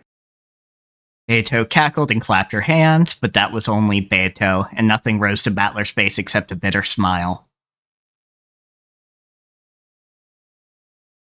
You sure are a fighter? It's not what that means, Battler. That means she has no social skills and she just hits people.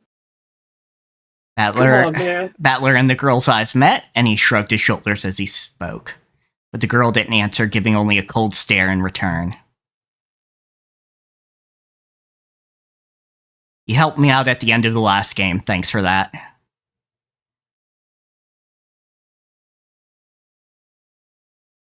Angie, please.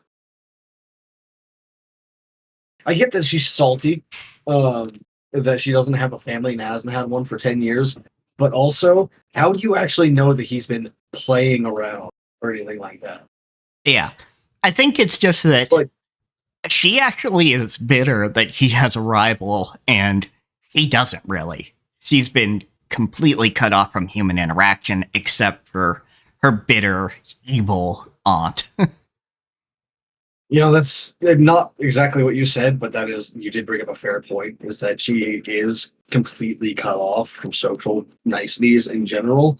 So she's not really behaving like a person her age should, generally. Yeah, there's also that. She had to grow up much quicker. And without a lot of the social rules and how to treat people knowledge. Yeah, exactly. Basically, her fucking bodyguards would stop anyone from actually giving her consequences to her actions. Which is weird because at least one of them seemed to actually genuinely care about her at the end there for the last thingy. But maybe he was just outvoted or whatever. Yeah. One of those if you speak out, you'll lose your job and then she'll have no one sort of feels. Yeah, which could be true for sure. I don't need your gratitude. You were just slacking off. I only told you to open your eyes.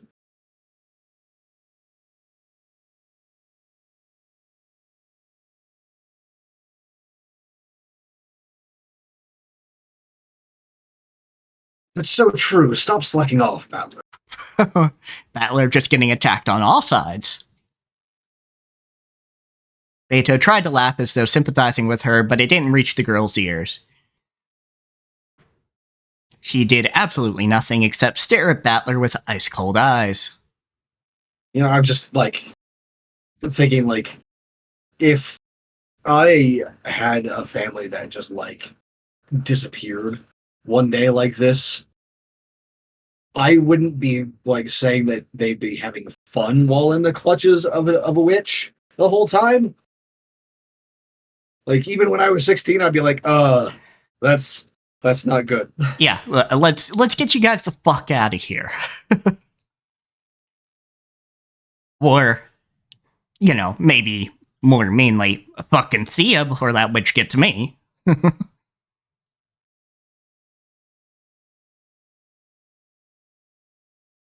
I wonder why she thinks they were having fun. I think it literally is just they got to have human interaction while she didn't. Could be, yeah. So, and also she hasn't seen how fucking grotesque this can get. Also true. And also for Battler, it's only been 7 days. It hasn't been 10 years like it has been for her. Yeah. He's been gone an extra week by his measure. Yeah. It's been like, at most, like, well, we've had 3 loops, so 9 days. And then, like you said, subtract the days he would have been gone normally. Yeah, so like not even a week, just like gone like an extra 5 or 6 days. Yeah. Well, it looks like someone hates me.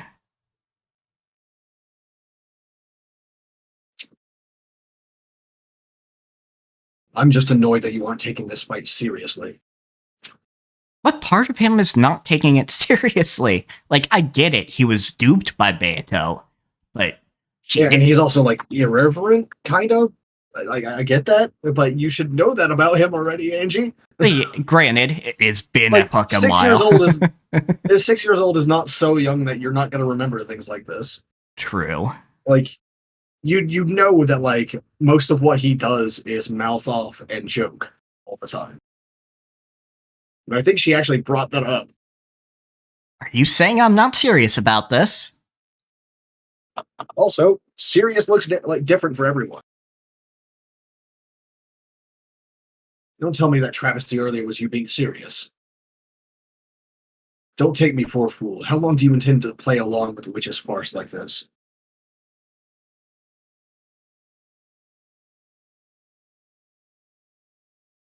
I'm fighting Beto in my own way and doing it seriously, of course.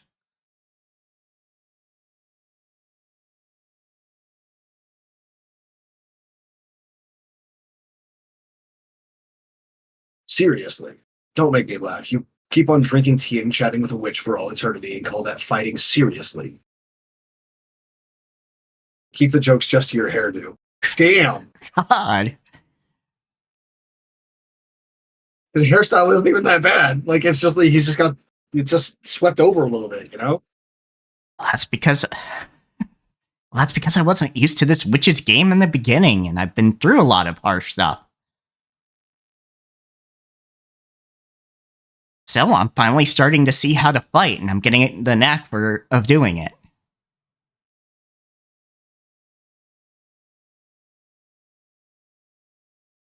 If the pathetic way I've been acting makes it look like I haven't been serious to you, you're just wrong. Is that so?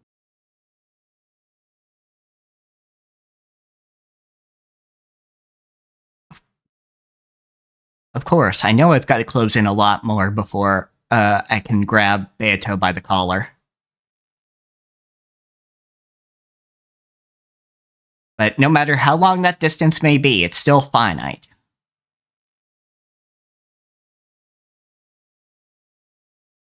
In each game that passes, I'm steadily closing that distance step by step.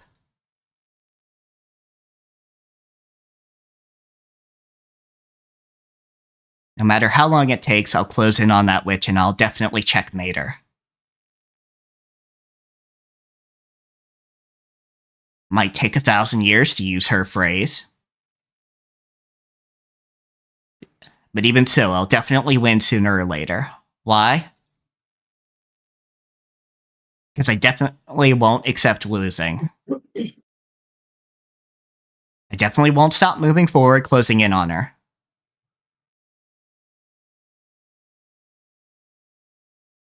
In other words, there's just one thing I can say for sure.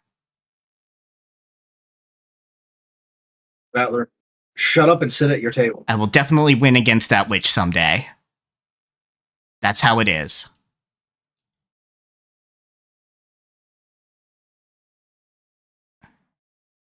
You really don't sound like you're in a hurry. Are you even trying to win? Even the finite can become endless if you treat it the wrong way. I mean, he's just being aware that he's not gonna win every game and he can't, like, bum rush it to the end or he might actually fail. Yeah, although the way that she said that, I think, is a hint at something else. I don't know exactly what, but Yeah, it's, gosh, I forget what it's called. But that line that infinitely gets closer to a point but never reaches that point. it's a math thing, and I don't remember math things very well. Same.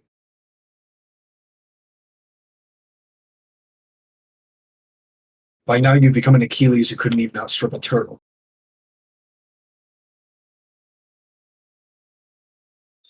I get it. So this is why I'm needed.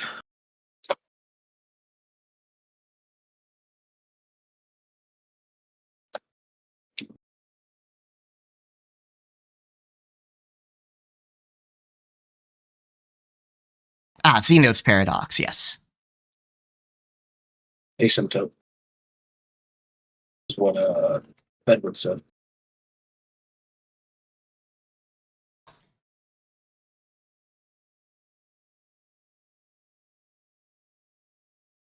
And a limit geometry, the asymptote of a curve is a line such that the distance between the curve and the line approaches zero is one or both of the x or y coordinates tends to infinity. Yeah. Yeah, that's the one A line that continually approaches a given curve but does not meet it at any finite distance. Yep, that's the one I'm thinking of. So Bedward's got it right. But it. There we go. Oh, Yes. Oh, Quinn is saying Zeno's paradox is Achilles and the tortoise. Oh, yeah. Gotcha.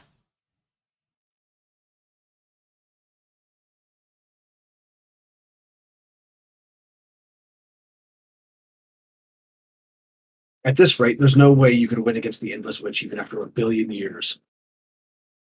I don't know about that one. Battler! She's wearing the one-winged eagle. She has red hair, just like you, and has the same colored eyes. Please. Yes, please. Like, I was gonna say, well, yeah, but everyone he's run into fucking has the one-winged eagle on them. Except fucking, Natsuhi.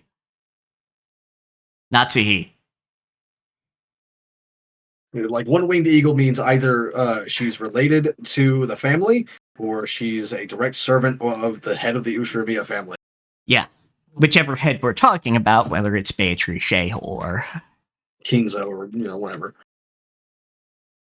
Oh, anyway, who are you? It's not like you'll be struck by lightning if you just tell me your name.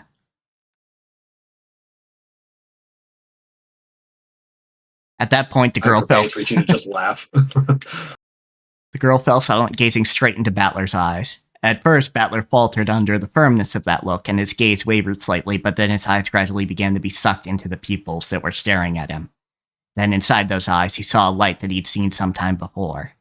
Battler was struck by how strongly they resembled the eyes of a girl who definitely couldn't be here, even though that was completely impossible.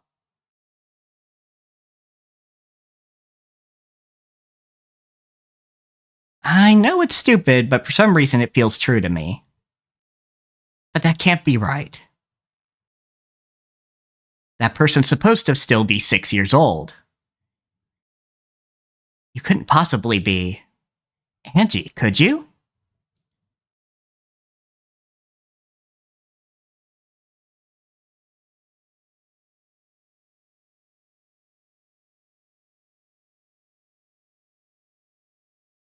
I were to say, that's right. Would you believe me?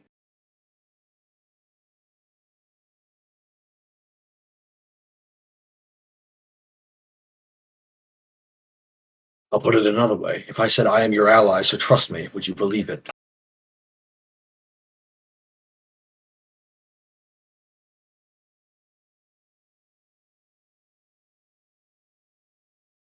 Would you unconditionally trust some unknown girl you're meeting for the first time just because she looks a little like someone you know?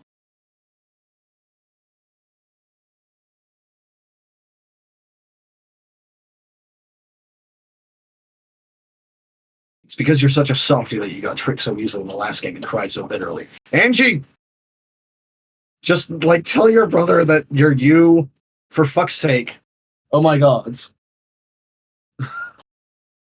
You said it yourself. That kid is 6, right? Do I look like I'm 6?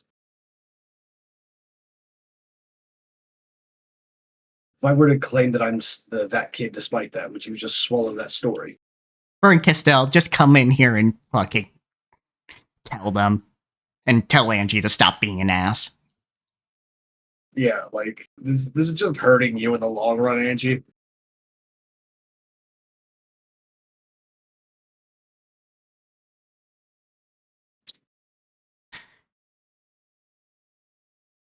Adler, bring up the fact that you're in fucking purgatory. Yeah, like, go. And shit gets weird here. Yeah, shit gets weird here.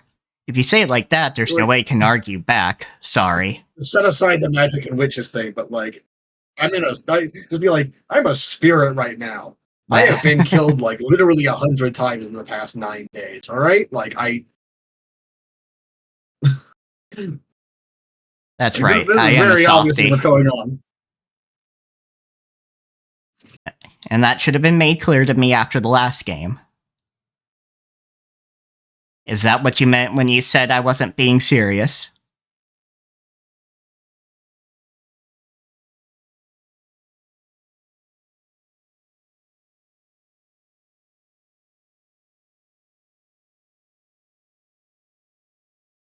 Angie, I don't. So in fiction, there's always like a moment where like the protagonist always like, especially when they start out off soft, right? Like soft, naive person who is innocent, hasn't gone on their hero's journey or whatever the fuck you want to call it. Not every story follows the hero's journey. I'm using that as an example. But like, there's always a moment where like you gotta the character steals their resolve, and it's like right before a climax of some kind, and they go off to go do the thing, right? Yeah. But that doesn't apply to Battler here because he got fucking murdered. A lot. Yeah, a fucking lot. And he's been watching people get murdered this entire time. This isn't he's not taking it seriously. Yeah, like this is him trying desperately to see the good in other people. Yeah, and holding on to his fucking sanity for another thing. He's not gonna be, he's not gonna be able to talk to Beto and Renove without a few jokes in there. Even grim jokes. Like, shit, I don't even know if I would be able to do that. Yeah, I could not just go, all right, my move. All right, your move. You need to speak. And also... Yeah, like, the only times I've run into people, like, characters that can do that in fiction, they're always being portrayed as having lost their shit a long time ago for a reason. Yeah. And, like, Battler's not going to be able to solve all the mysteries here without talking to Beatrice. And also, he's a fucking senior in high school. Like, let the kid figure things out. Yeah.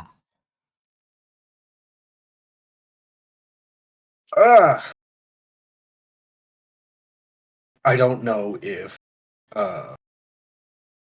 Ryukishi is going to like follow the idea of like him hardening his resolve here or not. I hope he doesn't. Because it's not necessary at this point. Angie just doesn't know her brother very well because she hasn't seen him in 10 years. When she was a small child. Yeah, like, what Quinn's saying here. To that point, so is she. Yeah.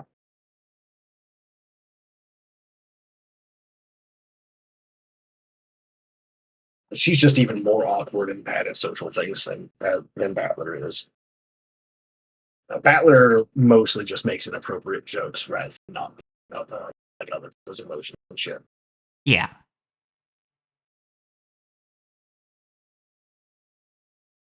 It's like, this isn't me criticizing the writing or anything like that. This is just me talking about the character.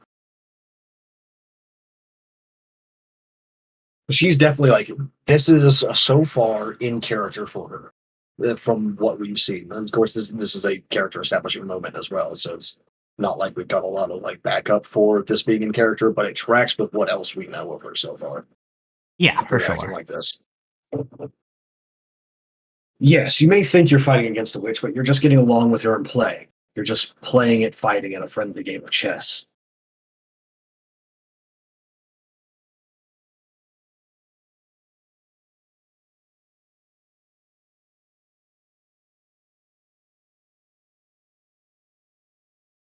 Just wait until the first Twilight of the fourth game, girl. You'll start to understand why people are making jokes right now. That may be a serious contest for you two, but looking at it from far away, I only see you playing around and following the rules like you're good friends. I mean, if there aren't established rules, then a game does not proceed. Yeah. It can't be considered a game or a match or anything like that. Without rules, it's just a fight. Yeah, like, I mean, if your goal is to fucking break reality, fair, go ahead. Like, literally. Genuinely, yeah, just do without the rules. Go for it. Yeah, if you want to break the game board over your knee, do it. But, you know, that's just a way to do it. That's not the way to do it. Yeah, this is more or less a series of duels with rules and everything to declare the winner. Because it's very obvious that Battler could not actually genuinely fight Beato like in any real like violent way, right? Yeah, like he can null some of her shit, but that doesn't save his family. Yeah, and it also doesn't like defending himself against a few things that she can do also doesn't take care of the Chester sisters, the Seven Sisters of Purgatory, or Renove. Yeah, like especially the Seven Sisters of Purgatory and Renove. I think the Chester sisters, he kind of does just fuck them up because they're specifically ranged. Granted, they might have like sidearm stuff that they can do, but they seem specifically like, oh yeah, we're just gonna snipe you. But if you have enough resistance, then they're kind of fucked. It's just... Yeah, you would assume, though, that, like, magic railgun arrow, if you have enough resistance to block that, you can also block a fucking, like, arm blade. I mean, true. But I'm also talking, like, literally just using monstrous amount of strength. Granted, I mean, I don't know, maybe when he has the resistance bubble up, he can disintegrate them. Fucking who knows? He hasn't been shot by it yet, so...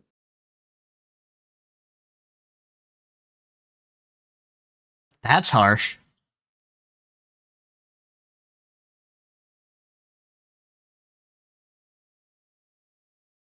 But as long as you're unable to win at this game, you won't be released from this place. That's why I came.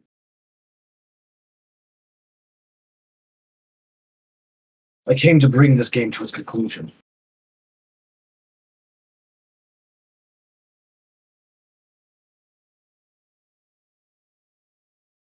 You claim that you're closing in on the witch, but you're just like a hamster running around in a wheel.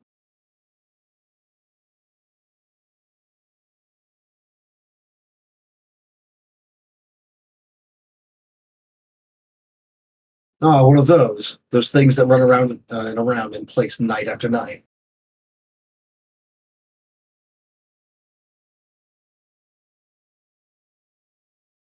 At a glance, you might think that running around in a wheel is endless. The endless witch Beatrice.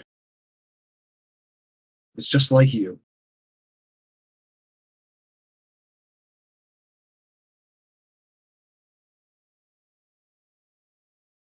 He thinks he's fighting, but he's actually just running around in a wheel while making a fool of himself. He has kind of been led by the nose this whole time. Yeah, although, again, 17, 18, he's a senior in high school. Like it's, and I don't think he took the debate classes. Probably school, not. Right? Considering like what he's had to get taught to him by his enemies, no less.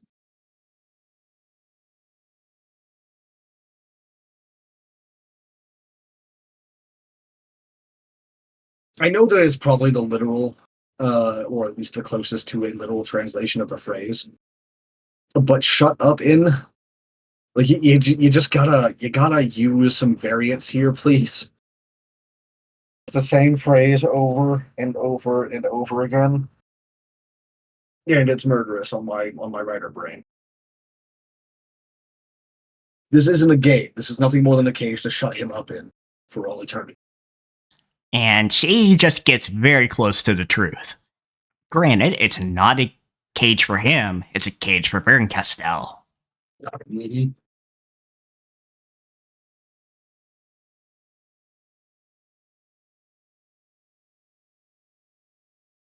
You liken my endless to something like a wheel that I'm misplaced in.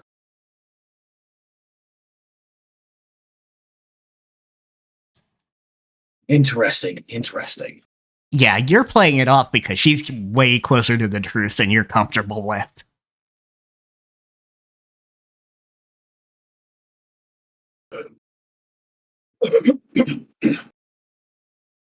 Something that's endless in a certain dimension can be less than endless in a higher one.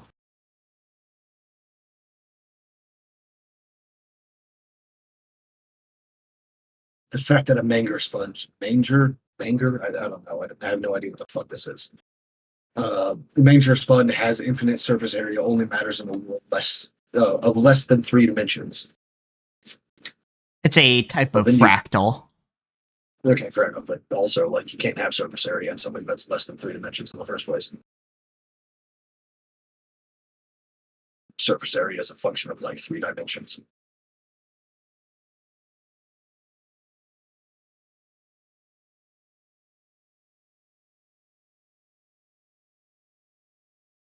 I want to see like what this fucking manger, whatever sponge looks like.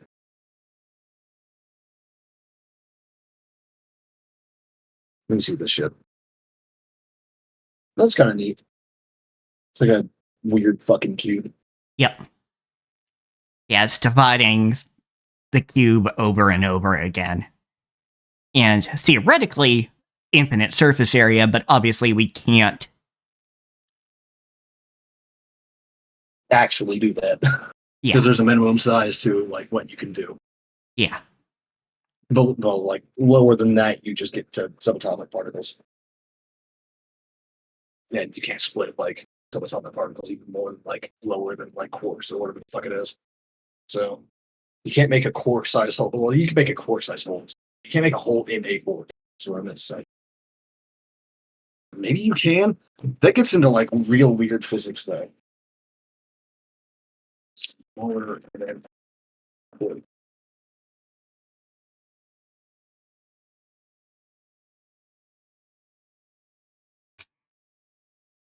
Okay, in standard physics, you can't divide further than quarks, but in string theory, quarks and all other particles are comprised of smaller one-dimensional objects called strings. So, like, in a world where string theory is actually the truth, which it might be, I don't fucking know. I'm not a physicist.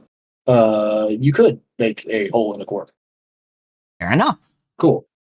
I don't know if you can make a hole in the string though. That'd be kind of interesting. So there's still either way, there's still a limit. It's just a different limit than I thought. Yeah. Whatever. In the three-dimensional world of reality, it has zero mass. Not only is it not endless, it doesn't even exist.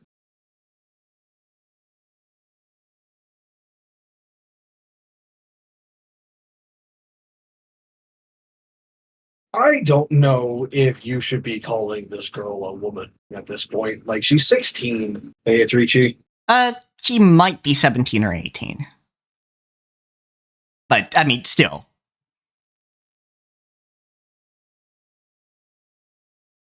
I don't think so, because she's 6 in 1986, and it was 10 years later, right?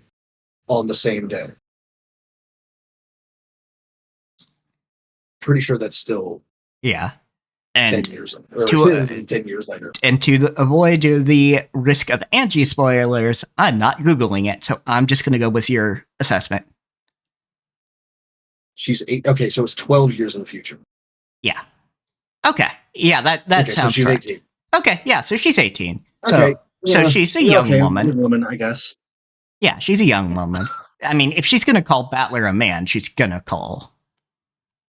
Yeah, that's fair. Although, like, it kept like bothering me with Battler too. I mean, So- fair. I don't know.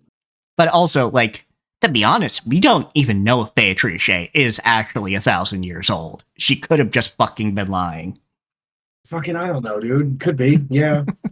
And like, so 1,000 is used in other languages the same way that we use it a lot in English, where it's just like, I have 1,000 reasons or whatever. It's not. It doesn't literally mean 1,000. It's just like some number that I don't want to count. That's kind of. Yeah. And this is also like the same usage of 10,000. A lot of like this is the same shit. What an assertive woman! It seems you are worthy of being called my. Now kiss. Huh? Doing the meme. Now kiss. What? Trying to get them in a polycule together? What? Who Patler, are you you? already know. Yeah, you know, you're just, again, being. You knew who it was, you just got led off track by her. But anyway, who are you?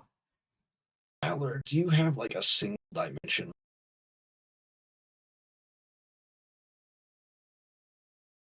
Are you only capable of holding thought at a time? Which, like, no shade, I just want to know. This is kind of important for like analyzing your character. Can you hold more than one thought at once, Battler? Or you just got the one? Like, please, I need this information. I am your ally and an enemy of witches. Of course, you don't have to believe it.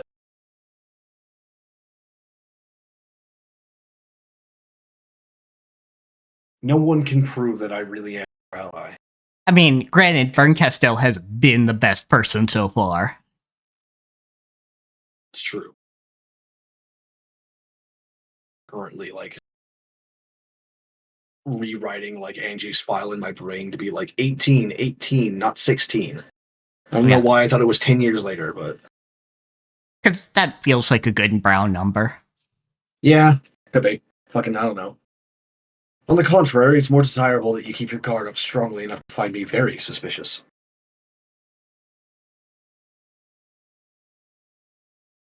That's right, last time ended up pretty bad. I've got to be at least that careful. I don't plan on getting tricked twice.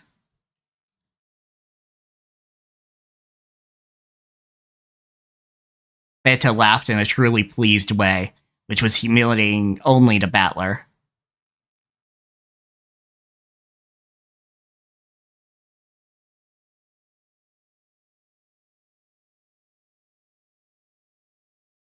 People don't just get tricked out of the blue. That only happens when they fail to check things for themselves and leave it to other people. I mean, yeah, you kind of have to. At some point, you can't literally redo every experiment in history. Yeah, right. Like, I was just thinking that it's like there at a certain point you just gotta trust other people, right? Like you gotta trust that the farmer isn't poisoning your food. You gotta trust that like the grocery store worker didn't like stick a syringe in the water bottles or whatever.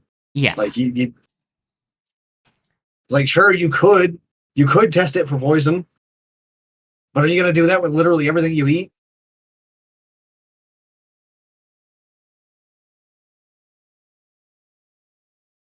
Saying that you thought the light turned green just because you saw other people start crossing doesn't count as an excuse for getting into an accident. I mean, That's a little bit fucking different. I mean, yeah. All you gotta do is actually just like look, like literally. Yeah, and honestly, it's the driver's fault, not yours. Because from the sound of it, she's talking about being a pedestrian, and the pedestrian is almost never at fault. Yeah. It's the person driving the 2-ton hunk of metal. Or the 1-ton hunk of plastic, but you get my point. It's still a lot of metal. Either way, like that's a lot of weight to be hurtling down the road at fucking 60 plus miles an hour. Can you guys tell that I don't like to drive? Even when my legs worked? I don't like it. I don't like it. Not at all. You get it? It's not my thing. I'm fine with other people driving. I just don't want to do it myself. Yeah, I get it. You're telling me not to swallow information given to me by others, but to think for myself. Oh, and of course, that's why Virgilia didn't give him the answer to Ava Beatrice's Red Truths. Because she knows. She absolutely knows. It's just, again, she was fucking jobbing. Mm-hmm.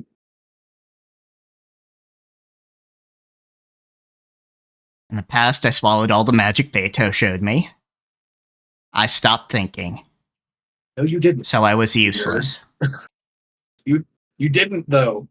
You kept like saying that wasn't actually what happened, no matter what. Fucking weirdo.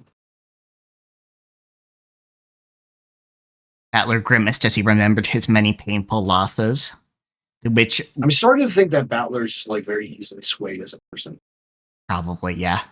The witch watched and laughed again, putting on a bold appearance.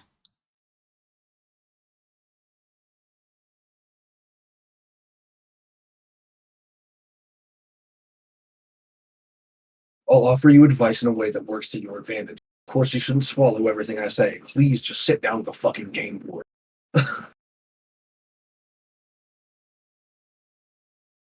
Because no one can provide certain proof that I'm your ally. I mean, genetic testing wasn't really a thing at that point, so I don't know. I'm pretty sure it was.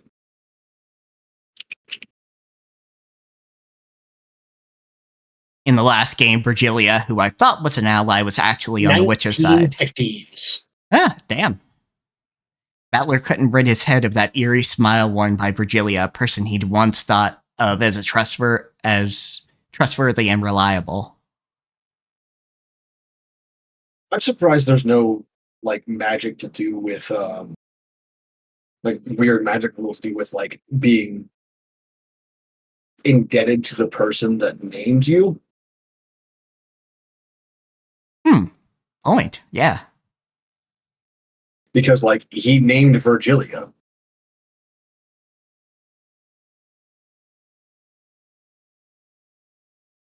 Did he, though? Even if she came up with the name herself, like he was the first person other than her to give her that name. Like to say Okay, that name. fair enough. Like that still holds power. Yeah, that's fair.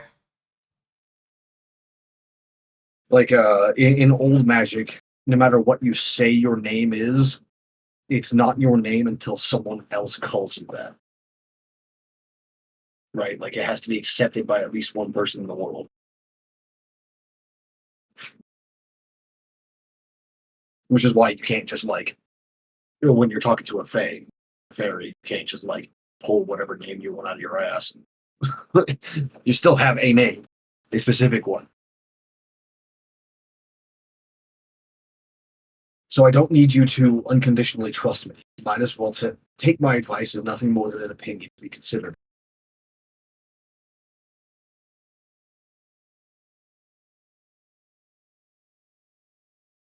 After all, the player who's fighting in a game against the witch is you.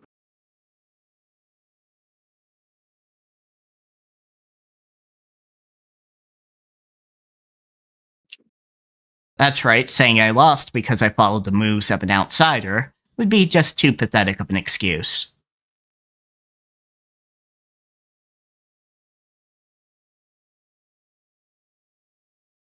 And Beato just sitting here like, all right, sit the fuck down.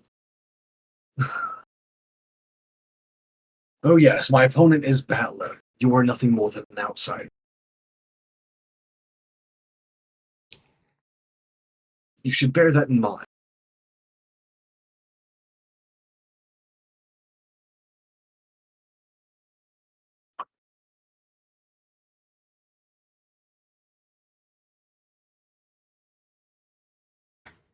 No, I'm not an outsider.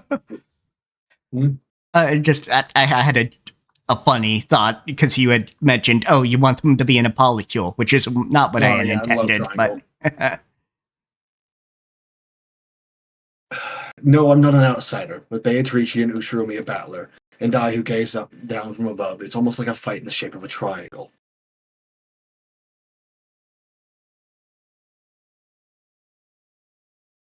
At a glance, it might not look like United Front, but having United Front doesn't necessarily mean fighting together.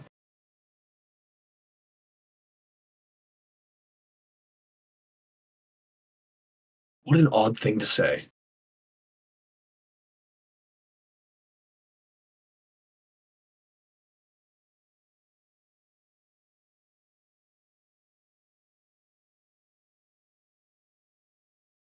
All right, this is actually criticism.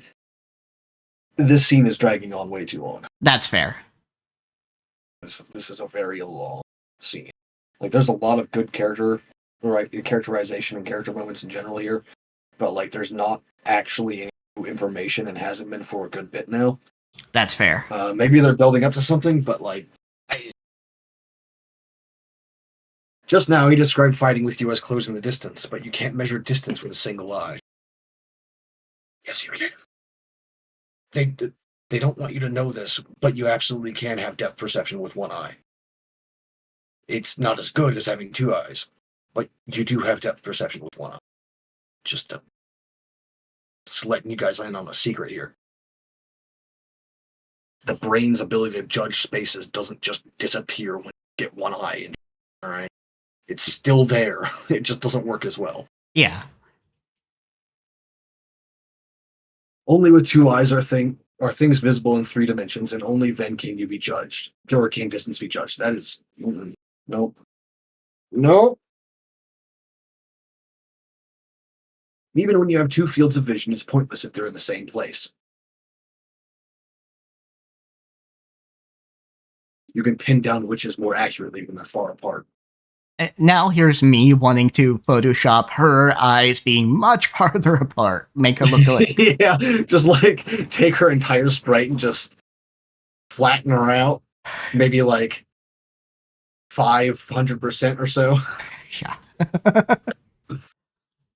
Yeah, I'm definitely seeing that bed where it's like, this is agonizingly slow. Yeah, what Bedward said.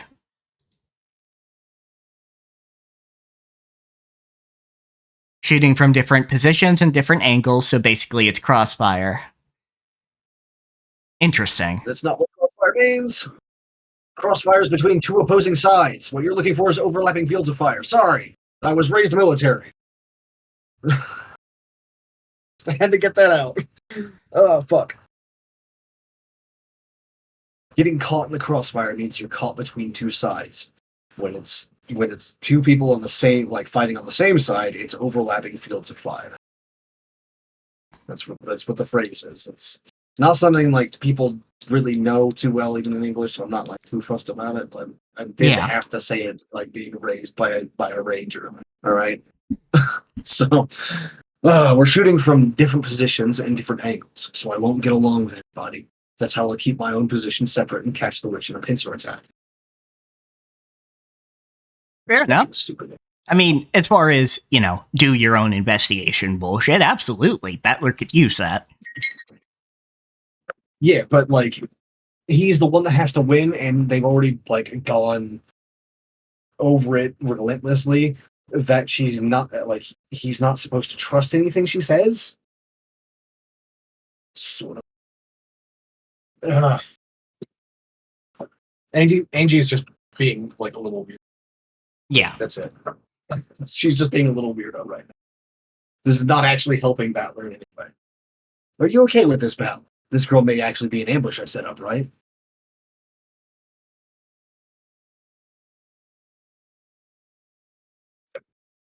She might just be saying something plausible to gain your trust, right? I mean, yeah, but if you don't trust literally anybody, like that's gonna create problems. We've established that in it was Loop 2. Yep. Also, it's like, as they say, like, trust but verify. Yeah. Like, even everything that Virgilia said was verifiable, which is why it was a good deception. Yeah, absolutely. I'm just seeing just because I want to see if it works. Nah, it didn't. I put the warning into your chat, the content warning, but I was seeing if it was going to get multi-chat to work, and it didn't, so I'm just going to live with the fact that we unfortunately don't have bedwords right on the screen. Sad times. Sad times.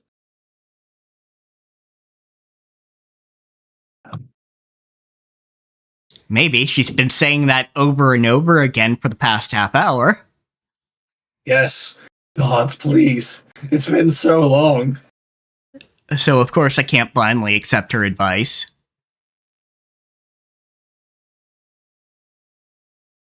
But as to whether she's worthy of trust or not, I can think for myself and make a decision. Today on Umineko, Ryukishi, through Battler, explains basic human thought. As long as I don't stop thinking for myself, I won't Sorry. be tricked by anyone again. This is it's dragging on so long that I'm starting to like dig at Ryukishi even though he doesn't deserve it. Yeah, you're getting surly.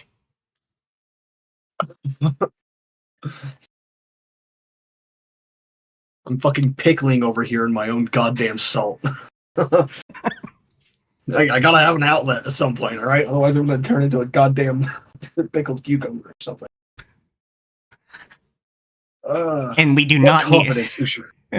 we do not need to do a pickle cat bit. Yeah, we don't. Please, I hate pickles. I hate pickled shit. Just get it out of here.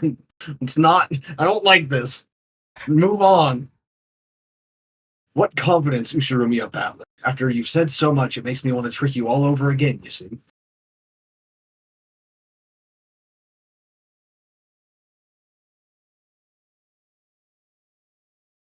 I can't wait to see what kind of face you'll make when you realize you've been duped once more.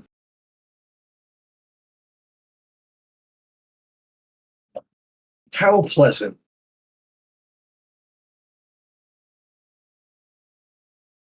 Looks like you know my name, but I don't know yours. Tell me. For a while, the girl remained silent without changing her expression even once. She looked as though she couldn't decide whether to say her name or not, or possibly as though she was deciding on the name she'd say on the spot.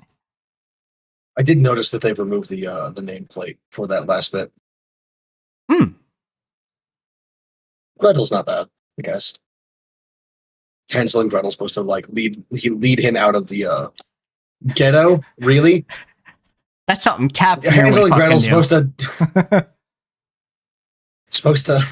supposed to lead him out of the forest with the breadcrumbs. do. Yeah. It's a good one. Yeah, that's a pretty good one. Ghetto, you are?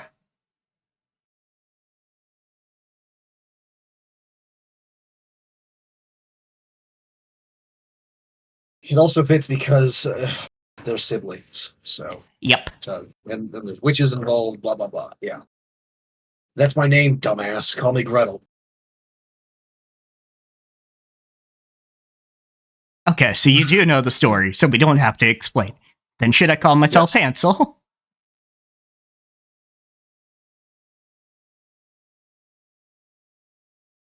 Just kidding, I'm You Ushiromiya should Battler. have stuck with it though. You should have stuck with it though. Call me Battler. God damn it, that would be such a good like a fun fucking like through line throughout the entire thing until he discovers that it actually is his sister. Is that like he's been calling her by a name of like a fucking folkloric sister, and she's been calling him by the name of that folkloric sister's brother. That would have been so good. It would. Cowardice. Commit to the bit. Whatever. Anyway, nice to meet you. I hate handshakes. Don't take it personally.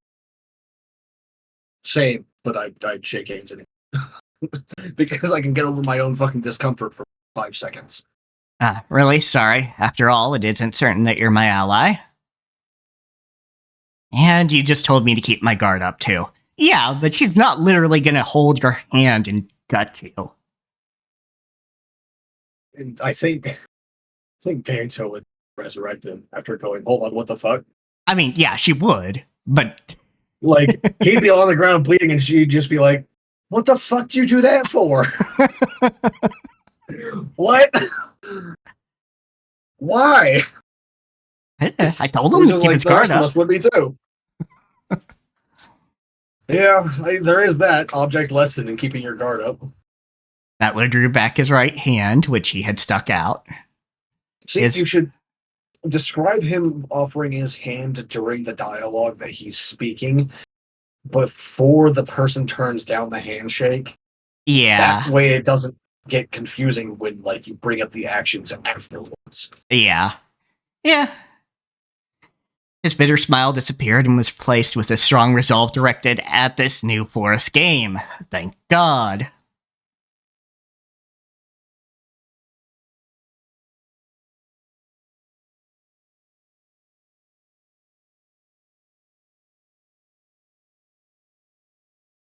Battler, think deeply about why you must win against this witch. Can't stop with something abstract like I'll beat her because I don't like it. That's not abstract. That's not what abstract means. Fuck.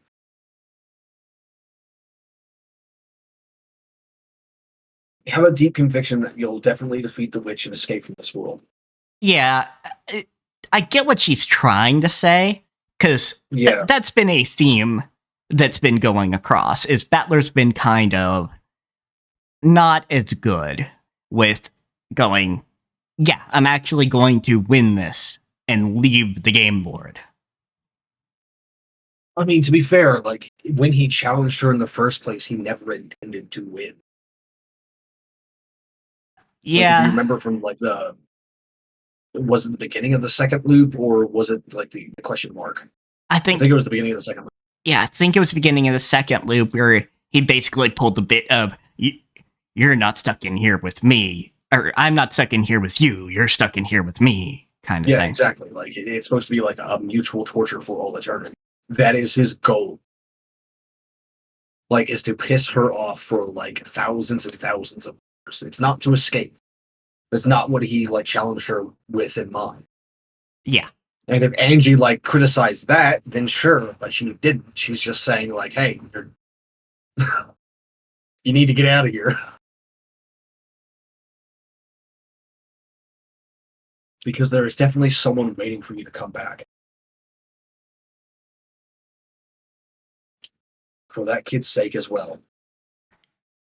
Yeah, I mean, I guess it is something to consider. If she changes reality, is she going to even exist anymore? This version of her? Yeah. Maybe. Yeah, that's Maybe. like, yeah, Because, like, it has to become, like, a stable time loop, right? Because he wouldn't get out of this place without her doing this. true. So she has to still exist. Yeah, though admittedly, she might only exist as a witch. Yeah, that's what I was thinking. This version of her has to exist. But only as a him witch, to get out. where she doesn't get to enjoy the benefits as fully. Well, remember that she's also from a divergent timeline from his anyway, Yeah. because it's been 10 years for her, but, like, assuming that time is 1-to-1. Yeah, it's been 12 years for her, but like 9 or so days for him. Yeah. And, like, as far as we know, like, the way that this loop is happening is that it's bouncing between the different timelines, right? It's not just like her, it's not Beato rewinding an entire universe back 3 days, right? Yeah, presumably she is literally hopping between the shards and picking things that would be interesting. So the Halloween emphasis, or even who has a murder plan that they're actually going to carry out. Yeah. So, like, whatever timeline he returns to, Angie would grow up with an older brother in, but the one that she came from, he wouldn't be returning to. Yeah. Maybe there was something she wanted to say. Gretel clenched her fists in front of her chest and hung her head in silence, at a loss for words for a short while. As though smashing through that silence, Beto spoke up in a forceful voice. Sit the fuck down at the table. Thank you. Yes. Good. That should be enough of an introduction for Gretel or whoever. Come, try to remember what happened on October 4th.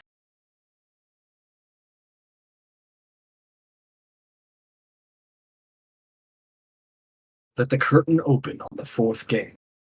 At the same time as though it had been blown by a sudden gust of wind, the clock that had been turned back to October 4th, 1986, started to move.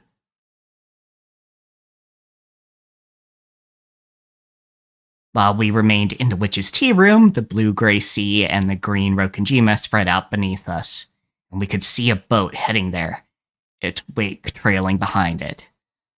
The sky was already cloudy, and it seemed that the barrier of the typhoon would soon shut the island away.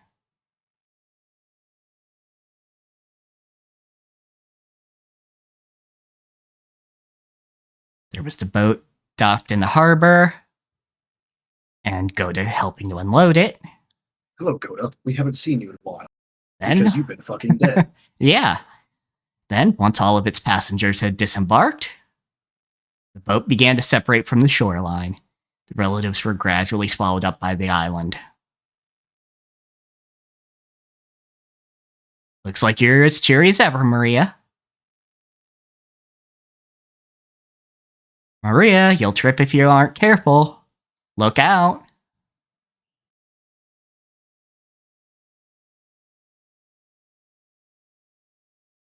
Gonna fall, sink, sink. The long-missed cousins I had loved dashed across the beach, getting swallowed by the forest path that led to the mansion and disappeared. And of course, George. Okay. Yeah, George could be seen This among is them. Angie. Oh, so Battler Because could be George seen. would be Aniki, remember? Yeah, that's right. Okay. Like, I thought that was Battler too, which is why I was letting you read it, but then, like... Yeah, and then No. it settled in, like, oh shit, no, that is actually Angie. Shit. Damn it. Stop right there, Maria.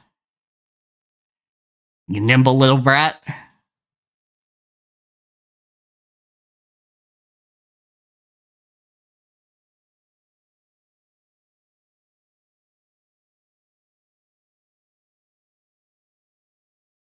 Maria, whom I love, started. Oh, that's you anyway. Go ahead. Oh, age. Okay. I guess. Literally? Like Yeah. 3 years older? Yeah, 3 years older.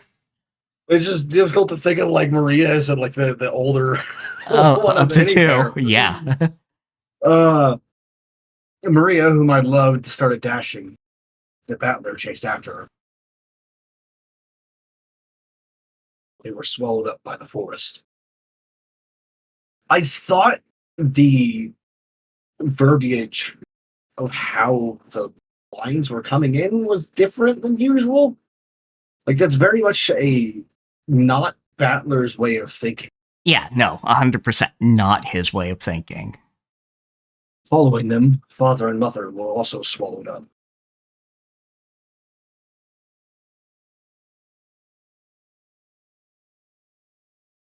The rest of the parents were swallowed up. Leaving only me behind.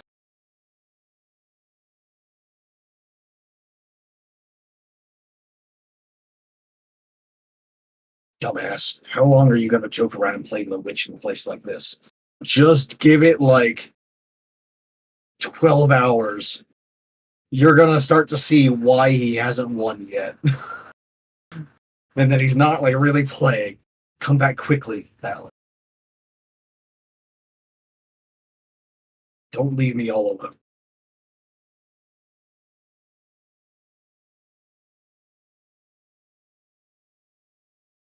You could tell him. Yeah, you could just tell him, first off. Secondly, you're a witch now, so you could literally just show him if you wanted to. Although, like, using your magic in front of Beato would make her go, huh? A little bit. But it's not like she doesn't have an idea of that already. Like, she already knows who you are, and there's only really one feasible way for you to get a lot of power. Yeah. So I imagine somewhere in the back of her brain, she's going, like, there must be a fragment somewhere that, like, she got the title of Golden Witch from someone. Yeah. Or basically. And also, it's this fucking style of dialogue again, and it's fucking killing me. Yeah. What were you saying, though? Yeah, and, like, it's obvious. Bern Castell brought her, and she's basically, well, Bern Castell's piece, where Beatrice is Lambda Deltas. Yeah. And realize how cruel and lonely the world of isolated it is. Welcome to Rokenjima, the island you all know and love. Or do you?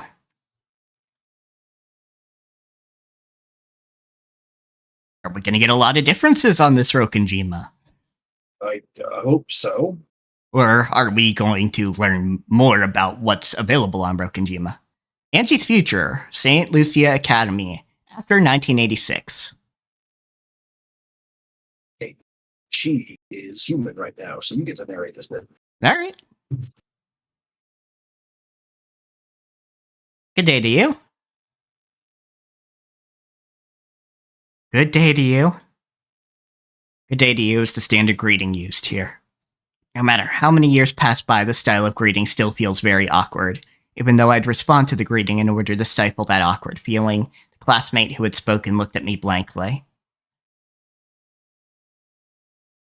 Wait, was there? Oh, those are ribbons. Okay, I thought there was like weird fucking like ink on her jacket or something. Huh? What's that? It seems you're mistaken.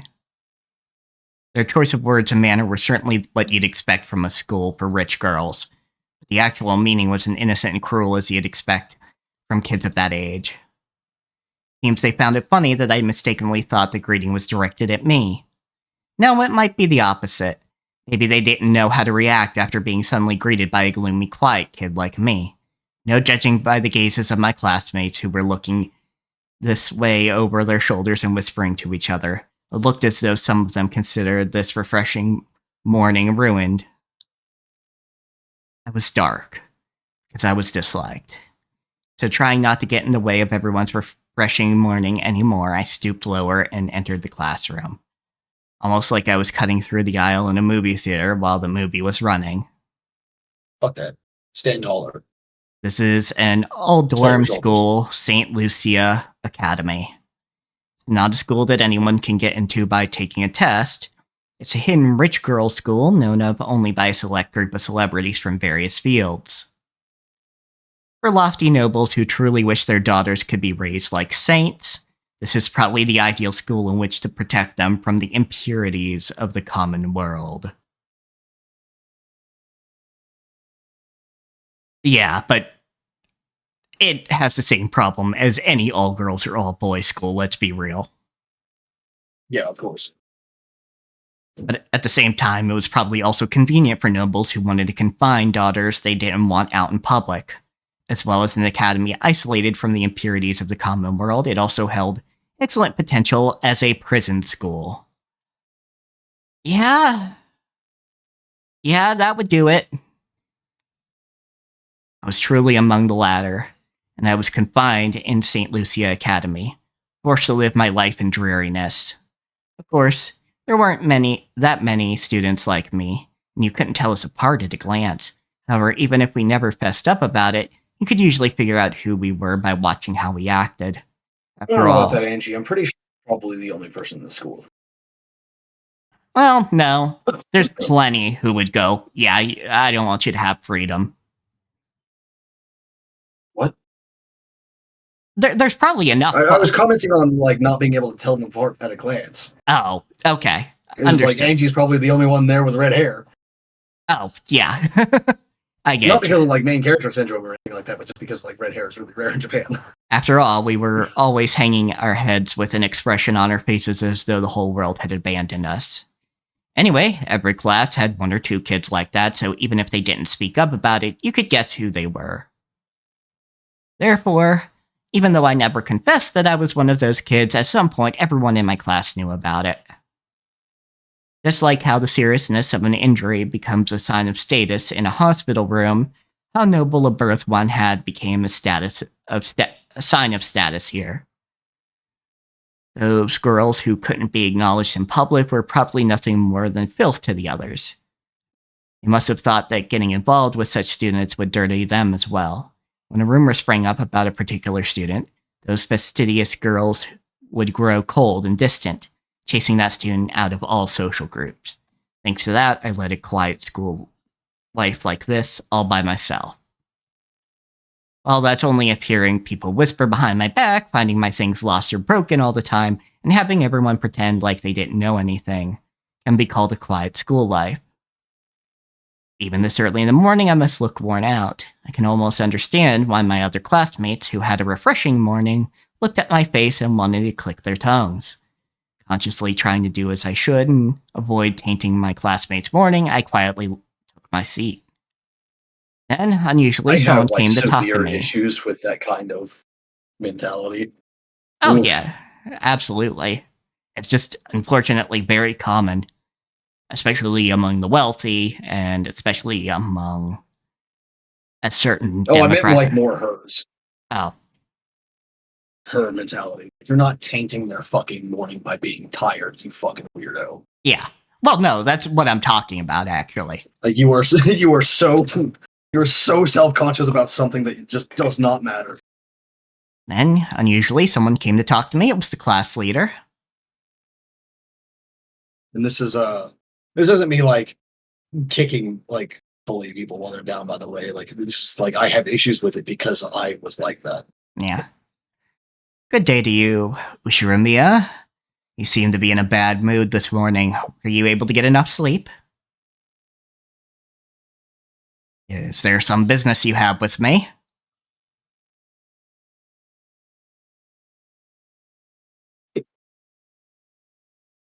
You're the only one who has not submitted her questionnaire for the class presentation. Did you forget that the deadline was yesterday? I'm pretty sure I heard something about that last week. I think that was the world's most painful hiccup. It still hurts. Owie. But I What thought the that the fuck? questionnaire hadn't been passed out yet. The details would be written there, so there shouldn't have been any need to remember them beforehand. I wasn't given a questionnaire.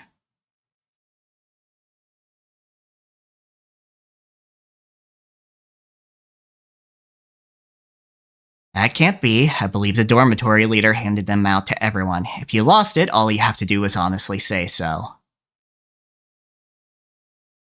No, don't lie. Just say that you didn't get it because, like, you can't let that shit continue. You have to do something about it. If you don't tell someone that it's happening, it's never gonna stop. Yeah. I lost it. I'll fill it in right now, so could you give me a sheet?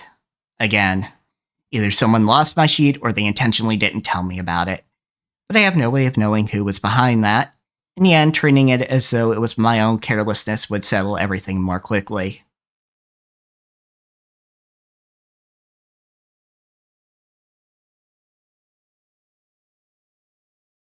Once you filled it out, drop it in the questionnaire box in the student council room yourself. Our class is the only one that didn't get everyone's in by yesterday. As I hung my head at the class leader's scolding, I could hear the giggles and whispers of the people watching, coming from no direction in particular.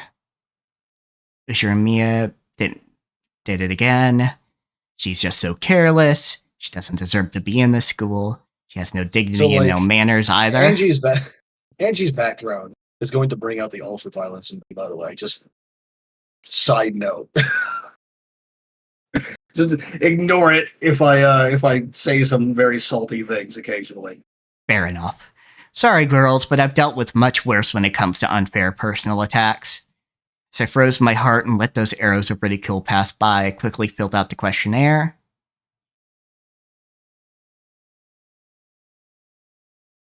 When I learned that father and mother and Battler and all the rest of my family had died, I was at the house of my grandpa on my mother's side. The only survivor of the accident was Ava, only Aunt Ava. Even at the time, I hadn't really liked Aunt Ava. At a glance, she would act kindly, but even as young as I was, I could see that she was somehow making fun of Father and the rest, and I hadn't liked it. Sharp girl. Not sharp girl, sharp girl. Thank you. So when it was decided, I'm pretty sure Angie does not have rows of razor sharp teeth. All right. I mean, says you with this fucking thing. So when it was decided that Aunt Ava would take care of me, I was pretty miserable. Yeah, I'd be miserable too. Maybe it wouldn't have mattered if that gentle Uncle Hideyoshi and George had been with me, but I hated the thought of living all alone with Aunt Ava. I'd frankly said that to Grandpa, hoping to live together in his house. However, Aunt Ava had been very insistent that she should be the one to look after me. She had no desire to remarry, so as her successor, it was essential if the Ushirimiya family was to continue. Aunt Ava felt very strongly about the family. She insisted that she take charge of me right away so that she could give me an education and lifestyle fitting for a successor. After that, it seems that confusing negotiations with lawyers took place, but in the end, I was forced to go live with Aunt Ava. After doing that, Aunt Ava told me something. You must bear all of the glory and history of the Ushiromiya family. In order to make you a fitting successor to bear that, the rest of your life will be dedicated to frantic studying. Sacrifice the rest of your life for the Ushiromiya family. That's what she said. So that answers That. questions from Thursday about like why she was with Ava and not the grandparents. Yeah. And it's basically she did throw her money around Mm-hmm. and got lawyers to do the things she needed. At first, I thought she meant that literally, but I quickly realized that wasn't the case. Because even now, in Aunt Ava's eyes, the one most fitting to succeed her was the late George. At our first meal together, I received strict instructions and questioning about table manners, and was forced to listen to her abuse Mom and Dad as though they'd been neglectful in their discipline. I also received the same strict instruction regarding manners at my first party, and my clumsiness had been disparaged in front of everybody, forcing me to endure insults to Mom and Dad as well. After that, repeated over and over, I eventually began to understand. Aunt Ava didn't really want to make me her successor. She thought George was the only one truly suited to be her successor, and she couldn't forgive the fact that it was to be me instead. So she insulted me in front of lots of people. She humiliated me, and she made it known exactly how I was inferior to George to both acquaintances and strangers. Shortly in place of a memorial service for her dead son, or rather, she must still be mourning his death. However, that wasn't something I could endure. I couldn't possibly live together with Aunt Ava. I was kept like a pet, my life continually compared with her dead son's. I understood that even when I was still in elementary school, I tried to escape the Ushiromiya house and run off to the house of my grandpa on my mother's side. However, Aunt Ava had already foreseen that. Thinking back on it, she might have lured me into escaping. I was caught by the guards and brought back, and for being a coward who had smeared the Ushiromiya family crest with mud, tried to throw it away. In a way that makes my whole body shake and shiver just remembering it. I was punished. How should I describe what Aunt Ava was like when she punished me? In a frenzy? Gleeful? I saw the anger and sadness of losing her beloved son, as well as the hatred and pain from me stealing that inheritance from the son who should have received it. The dark pleasure of being able to let those feelings out on me. I was hit with all those negative emotions at once. So, fuck Ava! Yep. Then, all of my free time and freedom to act was stolen, and I was put under surveillance around the clock. I may have lived in a gorgeous mansion dressed in expensive clothes, but my heart and my dignity had been trampled upon, and I was the Ushiromiya family slave. It's cattle. Compared to that lifestyle, the rice of laughter of my classmates here was calm and pleasant. Plus my heart no trouble.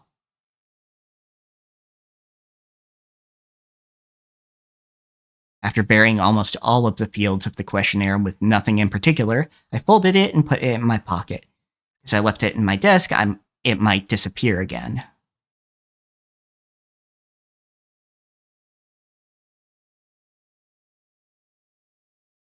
During lunch break, after dropping it off at the post box in the student council room, I finished lunch by myself as usual and headed behind the school building where no one could be seen. Only my time by myself could protect me from the derisive laughter and gossip. Since I was Hayden and didn't have a single friend, my time alone was the most kind to me. After checking the surrounding bushes to see whether some malicious classmates were hiding and threatening my time of quiet, finally relaxed the tension from my entire body, knowing that I had gained some true peace. Then I let out a sigh. It faltered, heavy as though it was the first time I had breathed out today. My old favorite place behind the vegetable garden storehouse had been found out by my classmates and I'd been teased, so this was my new lunchtime hideaway. There was nowhere to sit behind the school building. As I crouched near the wall in the shadow of the bushes, I opened my bag and took out a book with an elaborate, old-fashioned binding. Just glancing at it, you'd probably think it was a religious book or something written in the Middle Ages. But this wasn't a book. It was a diary.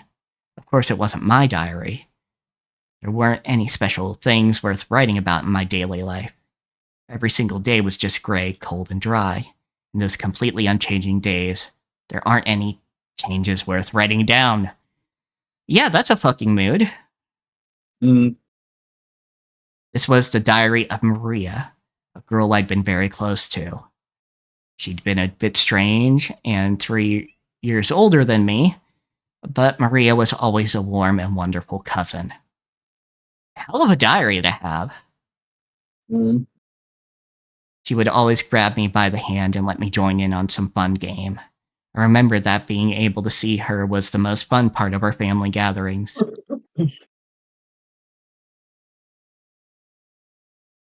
When I opened the diary, the characters, which were made fairly skillfully considering that this was an elementary schooler, were packed close together, though they were written on every other line.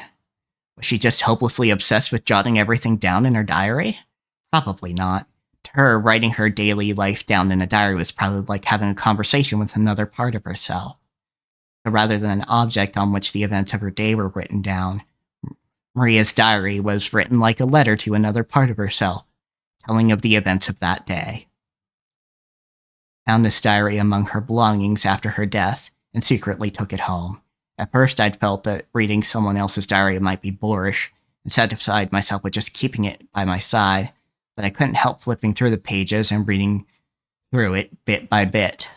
And by now, she had become my only friend. I gently opened to the page with the bookmark.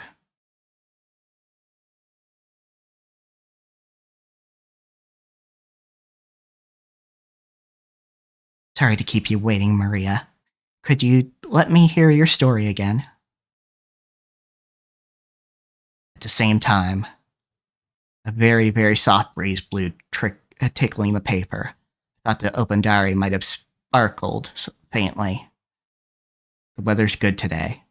Maria loves the wonderful rays of sunlight, so I'm sure she's in a good mood. In the pages of the open diary, knowing the world of the diary, Maria showed herself. I'm pretty sure she was 9 when she died, so her form was already younger than me, but I still call her my older sister, so she affectionately calls me Angie. Angie, you were slow getting here today. Was it packed at lunch? Yes, it's always packed.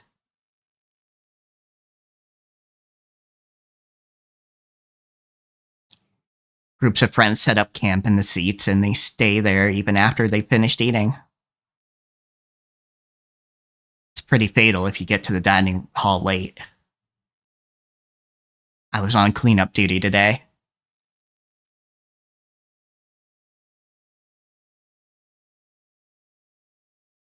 I eat fast. The faster you eat, the more you can play.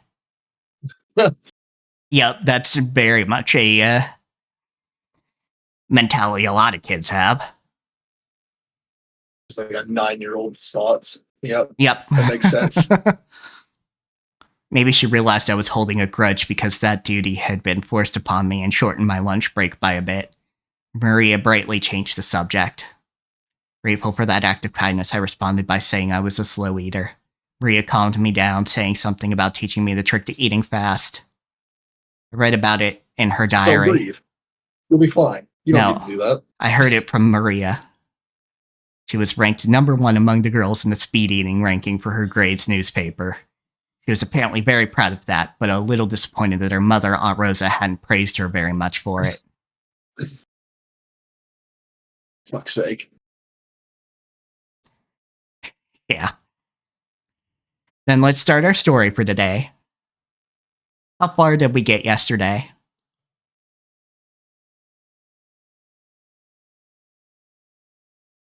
This far. Until you got Sakutaro as a present, Maria. You promised you'd tell me about Sakutaro. Let's talk about Sakutaro. You know, Sakutaro is a really cute stuffed animal. I'm sure you'd like him too, Angie. Yeah, tell me that story.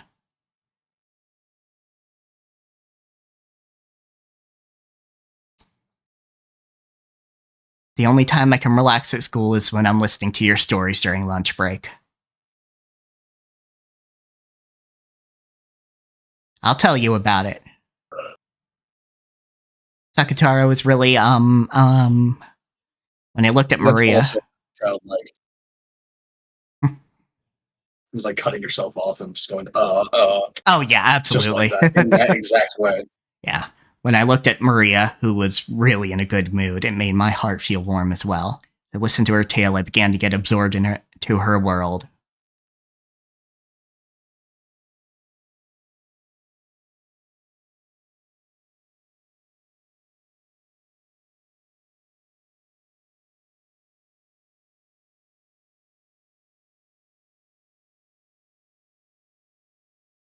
Sorry I got back so late. Good job with your work, Mama.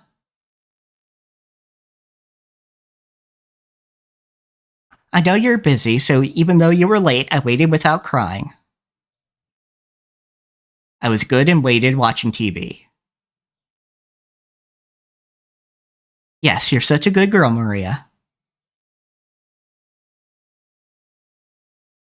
As a present for waiting politely, you can order anything you want today. And this is when her pupils turn to stars and she starts yelling pancakes. Of course. Or at least that's what I would have been when I was 8. Oh yeah, So, absolutely. Like pancakes and like maybe Hamburg steak, considering this is Japan. so I would have gone for like the pancakes and bacon. I That's was, what I would have done. I was never into bacon. I liked ham more. Well, I like pretty much all of the breakfast meats. I mean, fair, but Like yeah, basically anything. yeah. If it's No, not fish, it's I probably like it a lot. no, just was not into how bacon was. Though part of it was that a lot of people in my family made it way too crispy. Ah, see, that's good information to know because like I like my bacon crispy. And if you don't tell me beforehand that you don't like it crispy, I'm gonna like crisp it the fuck up. Yeah.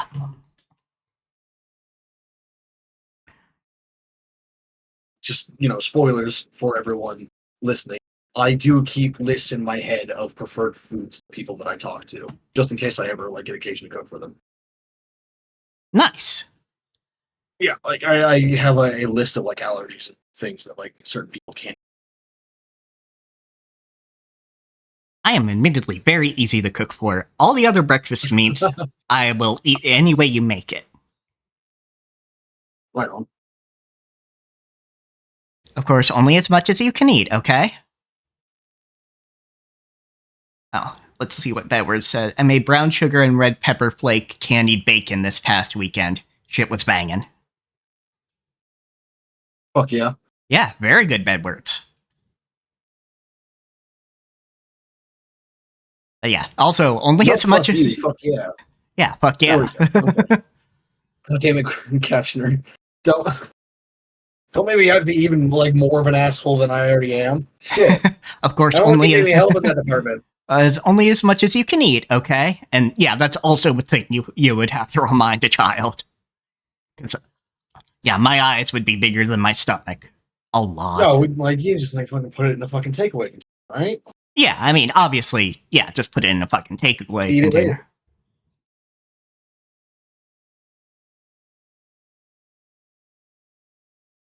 Today, can I change my corn soup to onion gratin soup? Damn, girl. Yeah, granted, she is a rich girl, so I get it. Yeah, that's fair. But also, I'm sitting here like, shit. This looks like a diner, not like a a rich place. Like, what are you ordering gratin here for? Fuck. Yes, that's fine. Get some fucking macaroni and cheese or something. Shit. Really? God Okay, damn. sure. Again, rich girl, but also, fuck. I guess. It's 200 yen more expensive, but can I change it to prosciutto pizza? And yeah, pizza is fucking expensive in Japan. Yeah. Just genuinely. Like, if you go to Japan, be ready not to have pizza as often as you used to.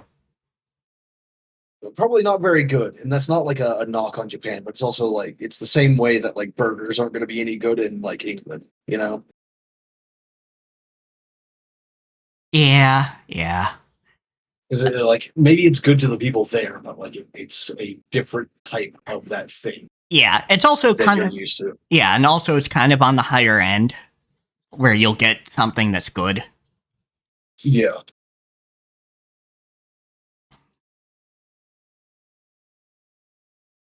Yes, that's fun if you really can eat it. That's okay. It's your birthday after all. Ah, Dude, yeah, Mexican food in Japan. yeah. I have heard some horror stories. Yeah, I could only imagine. Yeah, Quinn has said the hardest cuisine I found to get when I was in Japan was Mexican.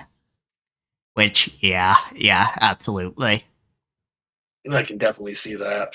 Yeah. It's hard to get good Mexican food like next door to Mexico sometimes. You know, like I'm in New Mexico and it's difficult to get good Mexican here.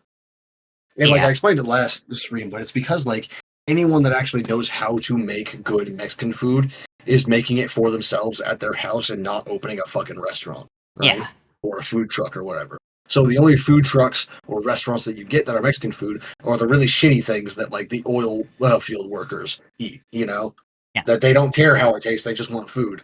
Yeah, in Quinn's case, they couldn't even find bad Mexican food. There was nary a taco to be found. Could you even get like the basics, like the stuff that you need to make it at the market or anything like that? Like could you get tortillas or did Yeah, that's probably a problem in and of itself. Fuck, like I think about the only thing you could get like that a regular Japanese person would be grabbing is a fucking gyoza wrapper. I don't think I've had one, so I couldn't really compare and say like whether they were close enough. They're not. I figured not, but That's shit. it would be basically like me trying to make a taco out of a dumpling. Ah, okay. Which, yeah, fair. Staying with a host family means you're not really doing much cooking. And besides, if you're staying there for a short period of time, have the local food. Yeah, absolutely. It would just be like, I would start to miss tacos and pizza if I stayed there, Although like, it would indefinitely. be very fun to be like with a host family and be like, okay, yeah, I'm gonna cook like this day, this week, and I'm gonna show you like some of the food from over where I came from. For sure. Granted, it could be a host family that was hosting a lot of students. I don't know. True. Like there's all kinds of weird shit with that. Yes, that's fine. If you really can, eat it, but that's okay. It's your birthday after all. There must be a reward for the good girl who waited so patiently.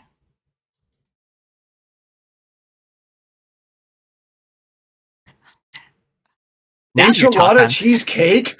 Ah! What? Enchilada spices do not go in cheesecake. No. Okay, no, it is a cheesecake in a enchilada type wrapping. Okay, that's way different. Yeah, okay, yeah, it's cheesecake in a flour tortilla. Oh no. Because I was thinking like fucking peppers in it and everything. It's like, Yeah, nah, no way.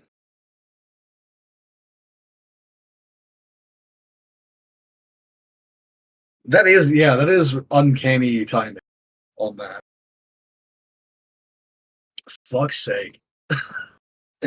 Oh, the idea of like cream cheese enchiladas just like turned my stomach a little. It's the first thing I got on Google.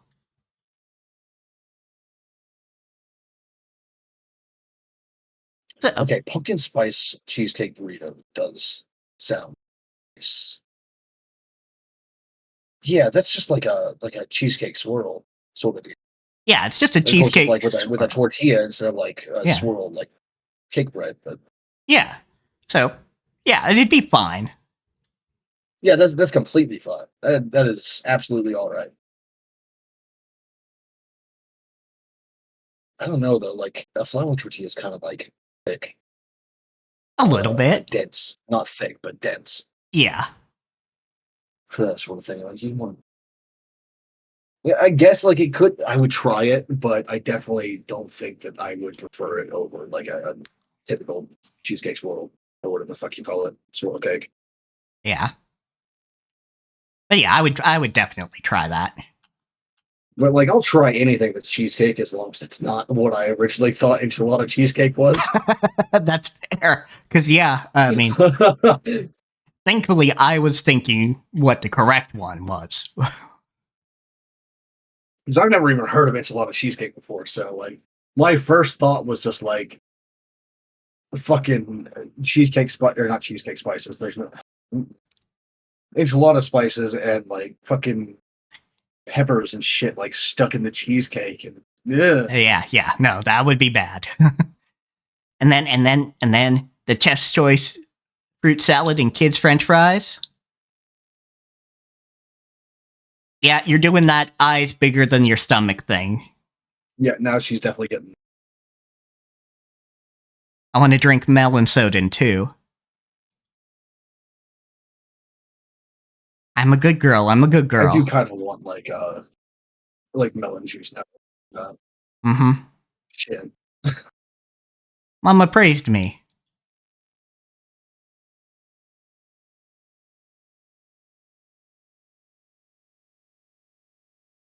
You're getting a little too excited. If you don't quiet down a bit, you'll disturb the other customers. When Rosa gently admonished her, Maria stuck out her tongue out and eased up a little. But it seemed that she was having a hard time at repressing her excitement at being able to eat out with her mother after such a long time. Today was Maria's birthday. Rosa always tried to let Maria spend her birthdays at great restaurants. When Maria had been in kindergarten, they sometimes invited other kids from the neighborhood over and had a party at home. Rosa would make a wonderful cake and snacks, and decorate the house herself, making it a huge celebration. But when they moved and Maria no longer had friends in the neighborhood, Rosa had started splurging at expensive restaurants instead. However, today they were in a normal family restaurant. It was also a little Yeah, it's late just in a the fucking day. diner. Yeah, it was also a little late in the day for a kid like Maria to eat there, even with a parent. Actually, she had gotten reservations at a fantastic place that would surely have pleased Maria. Of course, she had also prepared a wonderful cake with Maria's name written on it. Rosa just hadn't been able to finish up her business and been forced to cancel. Since that plan had been traded for a local family restaurant, Rosa felt a little indebted to Maria, so she was prepared to spoil Maria a bit and let her have whatever she wanted tonight.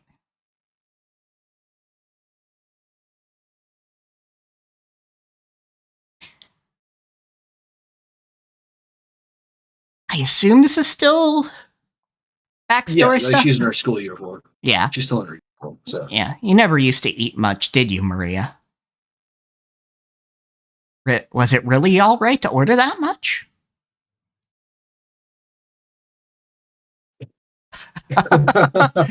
Can't eat very much, but I'd like to have a lot lined up. You know, like on a birthday table?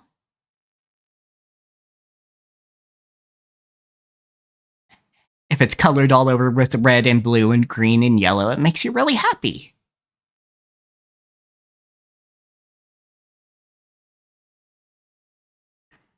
Right, having your birthday table be colorful can make you feel happy.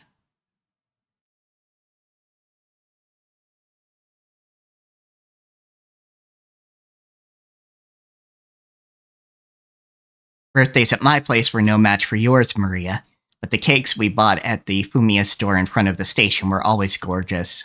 Angie thought back to her own birthdays nostalgically. Even though Dad was busy, he sometimes came home just to show up at my birthday party, and then went right back to his company. At the time, I was sad, but now I understand how important I was to Dad. Yeah, he did fucking fly over from the States. Assuming this was back during that time. mhm.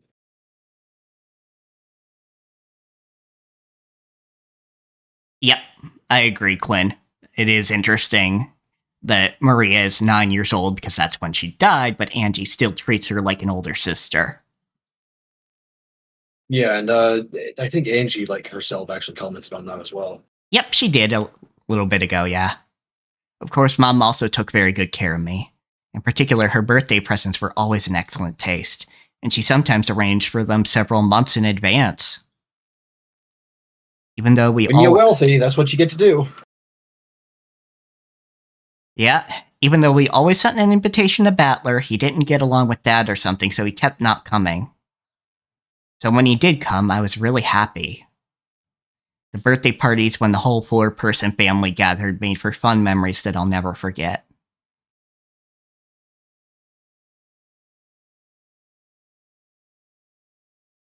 Angie's birthdays sound like a lot of fun, too. Battler and Uncle Rudolph are Wouldn't it really be lively. interesting if this was actually Maria's spirit, like speaking to Angie at this point in their life through the diary as like a sort of sympathetic link. Yeah, which it could be. That's how I would fucking write it, but I don't know. Yeah. I don't know if like Ryukishi's doing that kind of witch shit or not. I would have said I expect that much of like 2 loops ago, but at this point we're sort of like deep on the fucking magical girl shit, so I don't know. Yeah, and like, it is the background that we're used to for those conversations with spirits. Mm-hmm.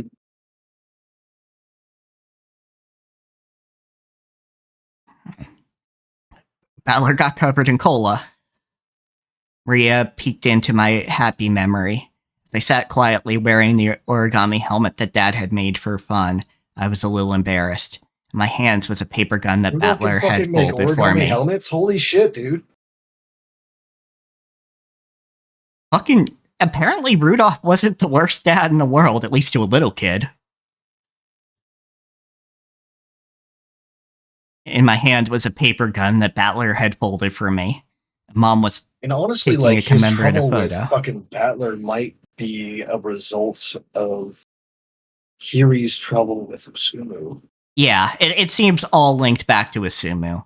Like, Battler sees it as a betrayal, but he doesn't blame Kiri, he blames Rudolph, which is interestingly an inverse to Kiri, who blames Asumu, but for her situation, but does not blame Rudolph. Kind of ridiculous. Oh yeah, absolutely.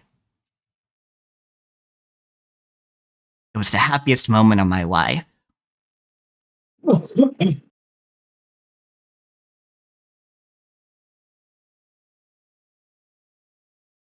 your birthday's no worse, Maria, and this is the day you get him, right? Sakutaro. I was really looking forward to it.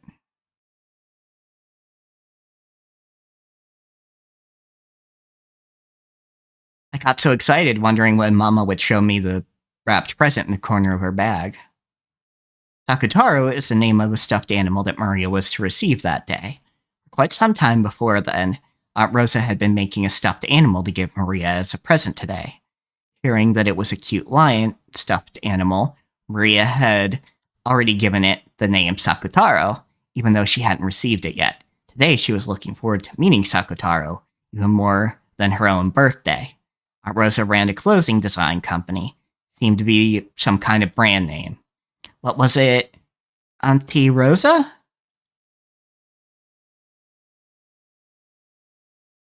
It seems their catchphrase was, "I can't forgive the me of yesterday." Fucking hell. That's not indicating some deep-seated issues. Yeah, Not absolutely not. We're just gonna table that and never think about it again. Unfortunately, I've never met someone who knew of that brand name. Maybe it wasn't that famous. So Aunt Rosa was pretty skilled with her hands. Heard that she made some of the clothing she wore herself. So making a stuffed animal had to be well within her capabilities. Those are 2 different skills. Absolutely. Related, but 2 different skills. Yeah, making a aesthetically pleasing stuffed animal anyway. Handmade stuffed animal. That's pretty amazing. By the way, why did you call it Sakutaro?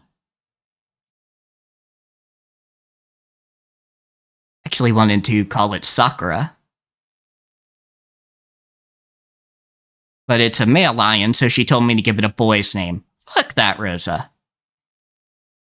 Yeah, fuck that. So I added a boy like Taro and called him Sakutaro. Eventually, the last ooh disappeared. Fair enough, yeah.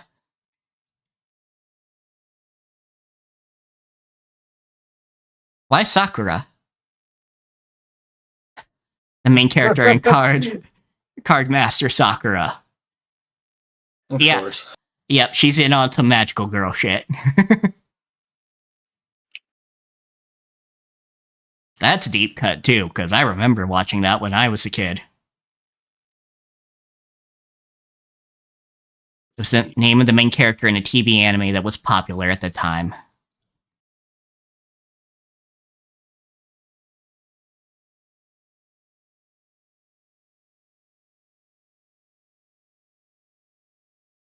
Pain spike. Okay.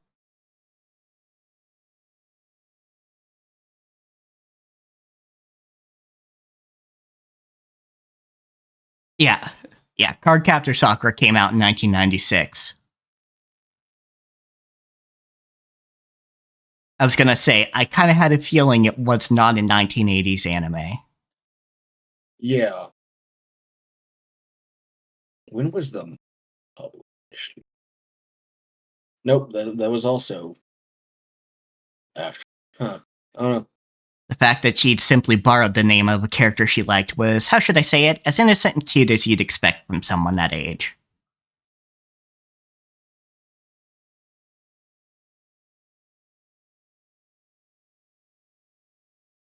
Mama, still no Sakutaro? I want to let Sakutaro join in on my birthday too. Yeah, it seems like Ryukishi just wanted to reference it.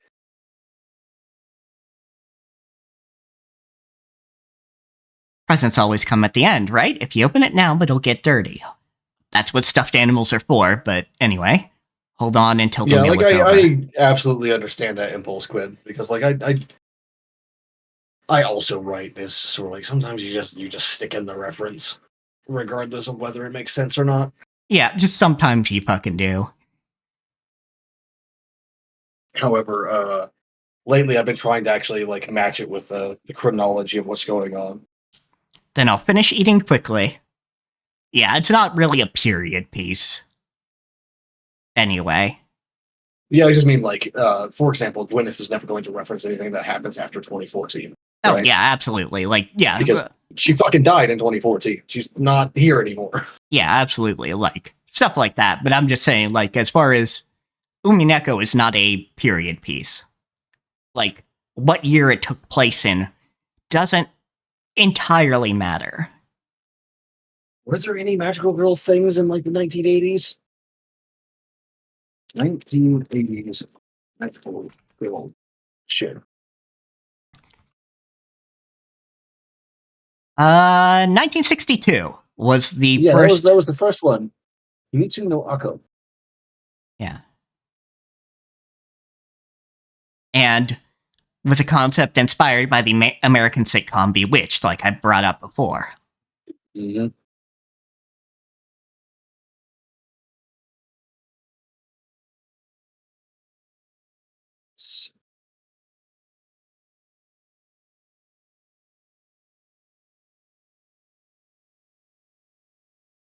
Yeah, there's a fair few. Lullabelle, the Magical Girl, Creamy Mommy, the Magic Eight. Oh, no, that is. Oh, I don't like that name.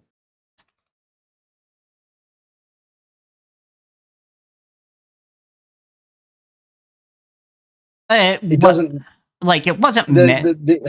It wa- wasn't meant like that. It's just the modern connotation. Yeah, it's just modern connotations, but it was actually very cute. Yeah, I'm sure it was. Just it's not. Ugh. Yeah. Remember, folks, I grew up in Texas and I live in New Mexico. As soon as she proclaimed that, she started tearing into her meal. Rosa got mad at her, saying that was rude, seeing that she expected this would happen right away. I also thought that, given how straightforward Maria was, that was probably what she'd do. So it was kind of pleasant when my expectations weren't betrayed. In the end, Aunt Rosa lost to her daughter's eyes, which were sparkling with anticipation, cleaned up the table, and took out the long-awaited wrapped present.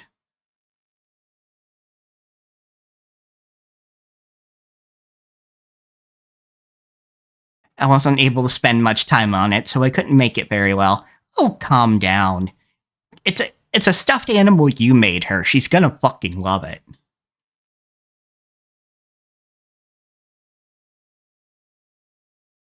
If you made it, I'll be happy with anything.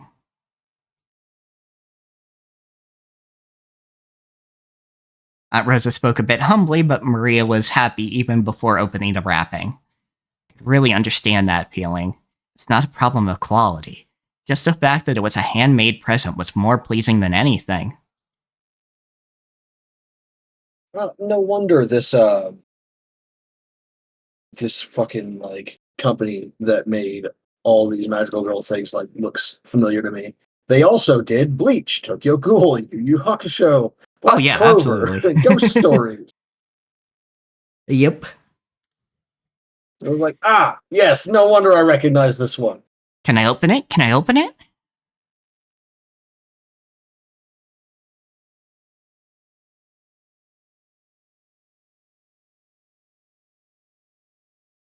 I wanted to wait until we got back home before doing it, but just for a bit, okay? We'll just take a look and say hello and then put it back.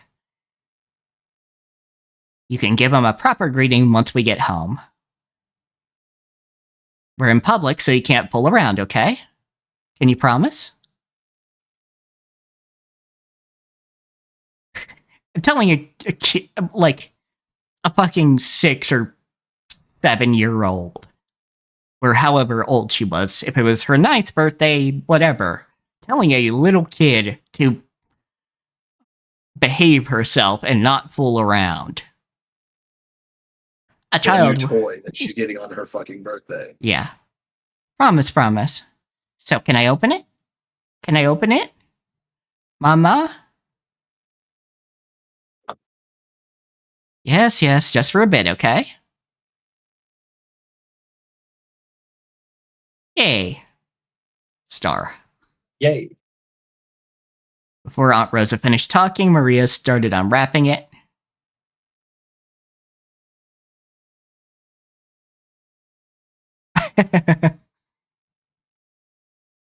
As soon as she did, Yellow and Orange peeked out, what appeared with a slightly blank-looking lion stuffed animal, with cute round eyes and white chest.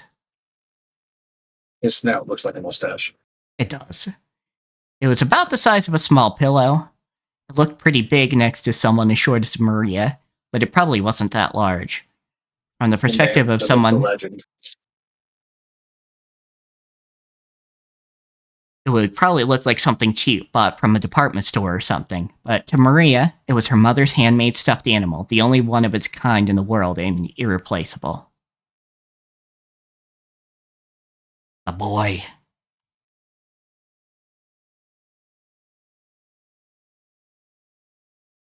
Cute, cute, so cute.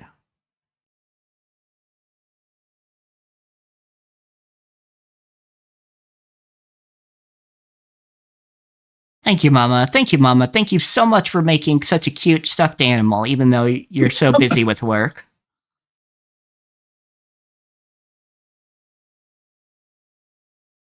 And see, if you weren't Turbo Bitch, you could have this forever. Yeah. She praised me that much, it's actually embarrassing. I couldn't take much time, so I couldn't make anything that good. I actually wanted to make one so big that you couldn't wrap your arms around it. Oh, this is good. With this size, we can always be together. We can go out together. Sakataro, I'm your big sister. sparkly, happy, blah, blah, blah. It really is an adorable stuffed animal. So this kid is Sakataro, your best friend.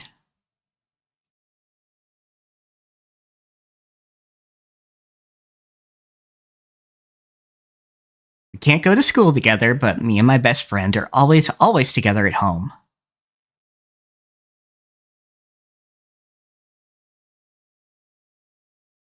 You know, Sakataro is really innocent and cute and always nice to me.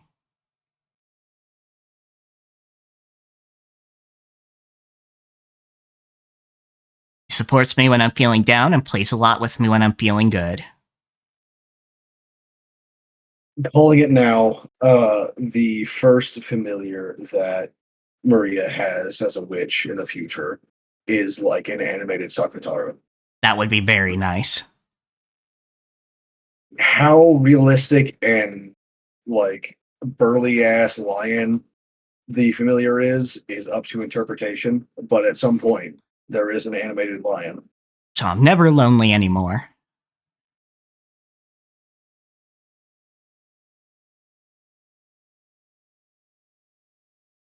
Not lonely when Mama's busy with work and I'm all alone, not even when no one plays with me at school. Isn't that right, Sakataro?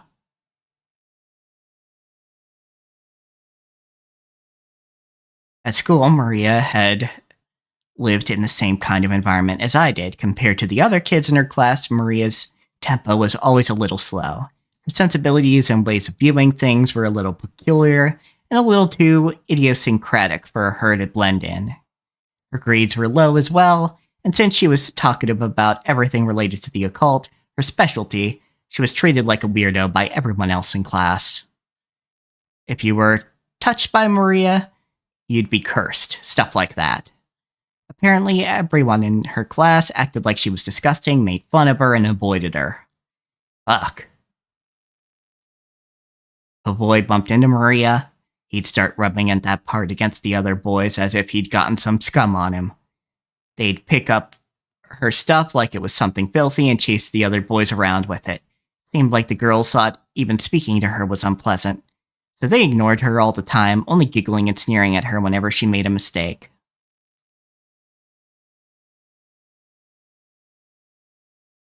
Looks like bullying is the same in all eras. Angie, she's 3 years older than you. The bullying isn't that different. Humans really don't advance at all, do they? Era. It's not a different era, you fucking know. If only they just get wiped out.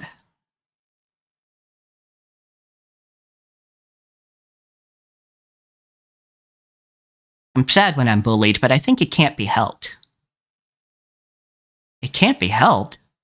Why not?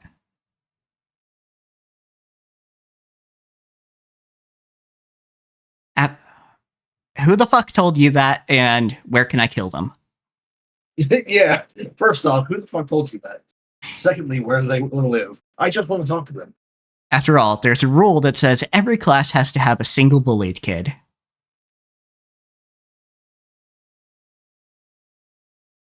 Thank you. Yeah, there you go, Angie. That's a horrible rule. I'd like to find the person who made it and hit them over the head with a brick. Using the corner, of course. Damn, you have blood. Sharp. Nice. I approve.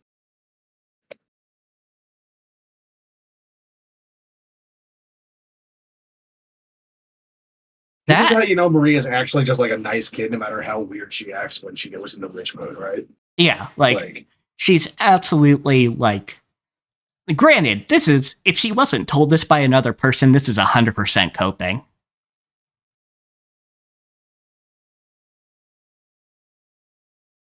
If I wasn't there, then there'd surely be a new bullied kid chosen in my place.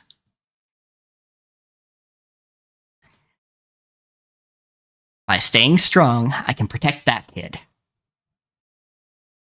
As she said that, she smiled faintly.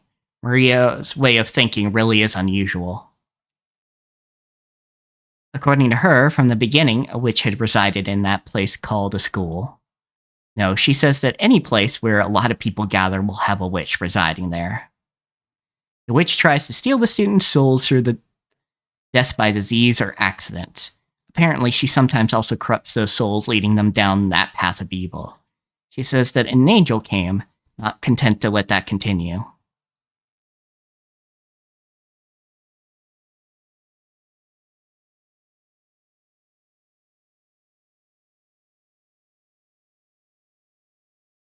And the angel tried to finish off that witch.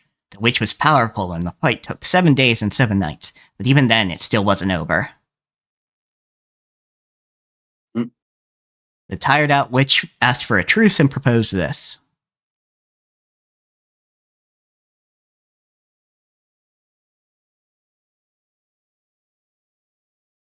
I heard about that one before. Until now, I made half of the students in the class become sick or injured.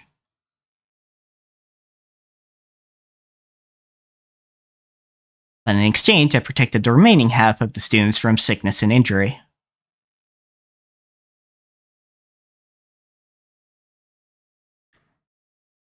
Therefore, if one member of the class becomes a sacrifice to me and is made into the bullied kid,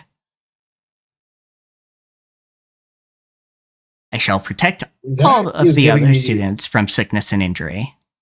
I wonder if that's an actual, like, urban legend in some places. Right? Because, like, that gives me, like, the same vibes as another.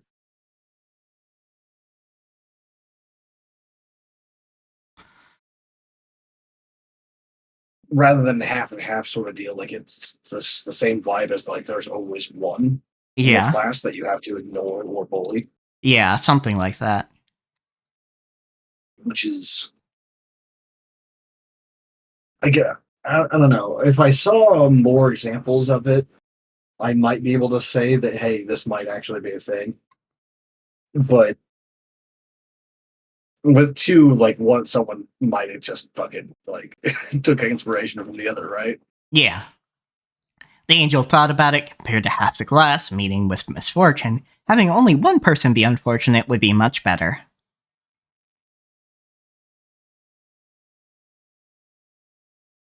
Then the witch said she'd protect the safety of all the other students using her powerful magic.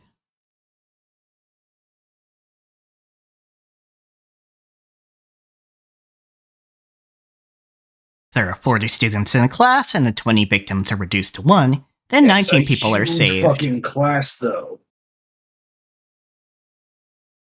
Like, I know I went to a small school in Texas. That's a huge fucking class. 40 motherfuckers. Yeah, that's a lot.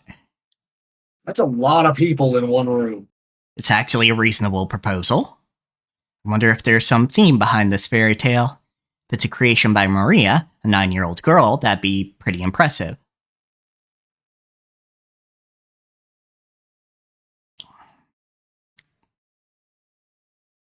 The angel decided to accept that proposal, so through that single sacrifice, 19 people were saved. That's why my role's important. The witch is protecting 19 people. Yeah, but, like, if the witch didn't exist and the angel was just watching over everyone, then no one would get hurt.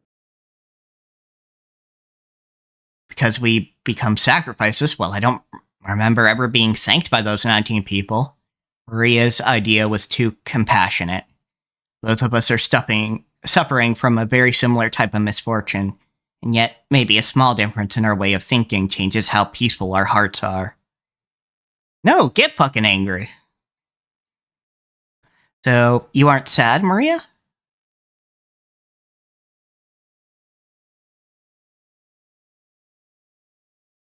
I'm not sad at all. After all, I'll be together with Sakutaro from now on.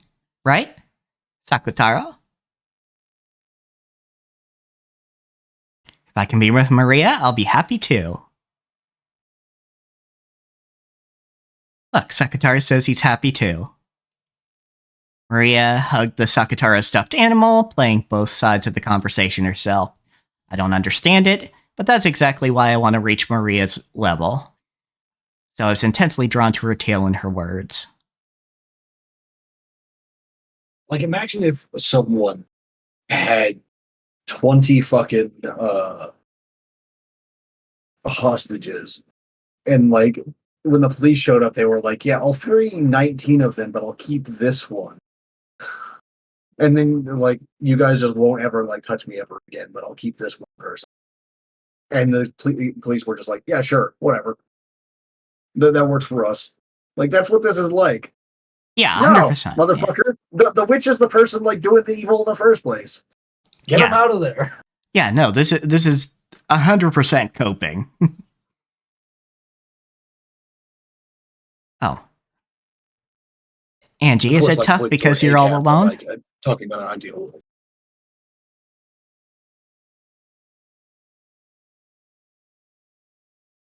It is tough, but just the time I can be like this with you is different. Because I'm not all alone. And if Sakataru becomes your friend, it'll be even more fun. And starting today, Sakataru's Angie's new friend. And this is when Sakataru just like falls out of the sky, like it's in Angie's lap. Right, Sakataru?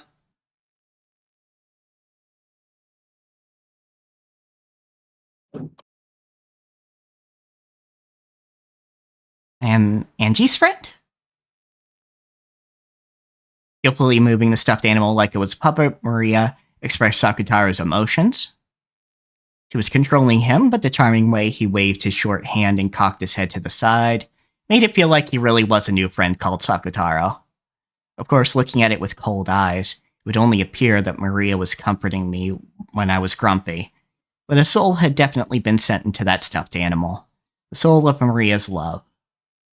So I acknowledged the existence of a being called Sakataru inside that stuffed animal. Come on, say hi to Sakataru too, Angie. Come on, say hi too.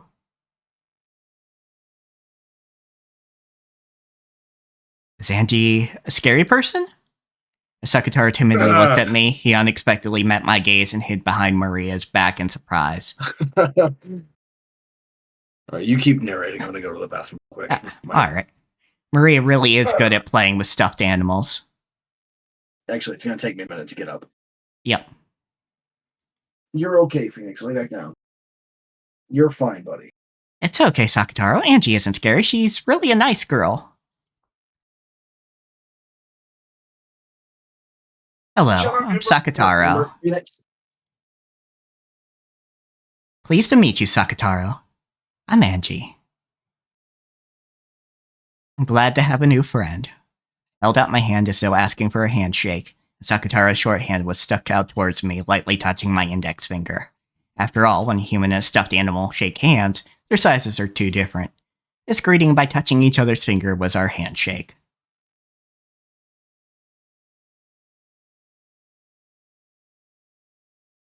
Now Angie and Sakataru are already friends. Two people are more fun than one, and three people are more fun than two. Maria had given the name Sakataru to the stuffed animal she was to receive on her birthday, and had warmed and expanded his existence in her heart for a long, long time. Therefore, even before she met him, his existence was sublimated into a personality. Even at the first moment they met, they were already friends. Of course, that wasn't anything extraordinary in Maria's eyes, although I don't think she'd personified and loved anything quite as much as Sakataru. She loved the things she owned very much, treating them just like friends or beloved pets. Maybe Aunt Rosa hadn't let her keep a pet at some point in time, so she felt like treasuring objects instead. Maybe she was so isolated that she'd been forced to find a friend nearby. Because of all that, what happened that day wasn't anything extraordinary from her perspective. Even so, Sakataru, no, maybe I should call it Sakataru like Maria. There's no doubt that Sakataru was a stuffed animal. No, a friend whom she loved more than anything or anyone. Well, the dog's trying to fucking follow me back. Oh. I turn around after closing the fucking, like, the back door. And I see through the damn, like, the screen, just this fluffy little fucker, like, staring at me and flicking his ears and wagging his tail. It's like, no, you can't come with me, you little dick. My cats will murder you. Yeah. Hello, it's Mama. You're in a good mood. Is a It's kinda friend funny over? because like they met him when he was like a tiny little potato, Yeah. but like it's not like they played with him or anything like that, and they just sort of like eyed him and like went over to the other side of the room. Yeah. Playing with Sakataro. Sakataro, knock it off. It was already about 9 at Pictures night. of him being- Rosa had asked because this wasn't a good time to have a friend over, and she'd just been just a little surprised. But when she thought about it, Maria didn't have any friends who would come over to play, did she? Even so, to think that she'd have so much fun playing with that stuffed animal, Rosa was very pleased that Maria had liked her birthday present so much.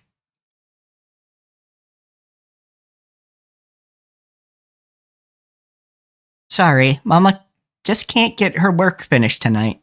The next season's lineup is having a tough time.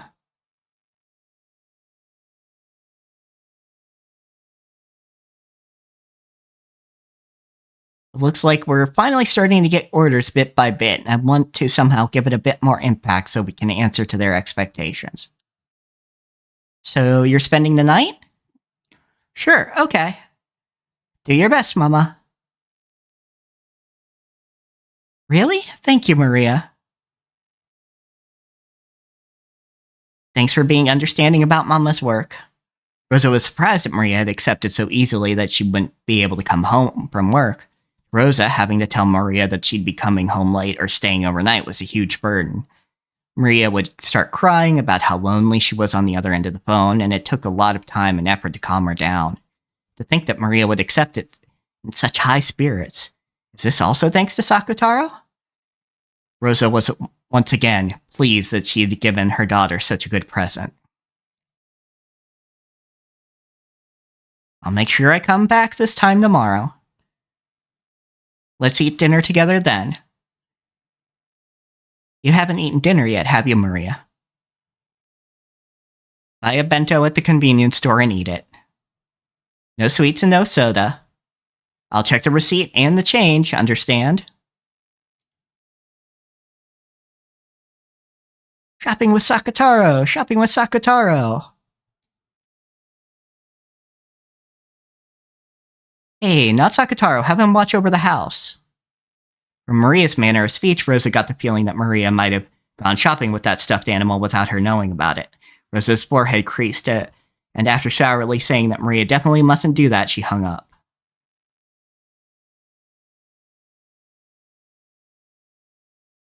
Mama said I mustn't go shopping with Sakutaro. Can't go shopping with Maria. Staying home alone will be lonely. Why did Mama say not to go shopping with Sakutaro?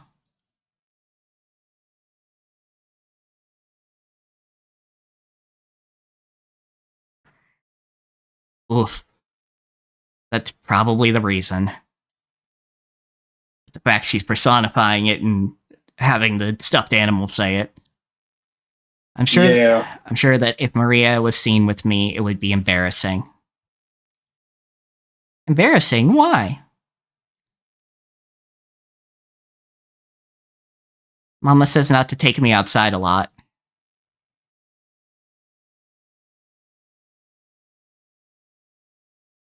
And she usually says that Maria can't do it because she's too old.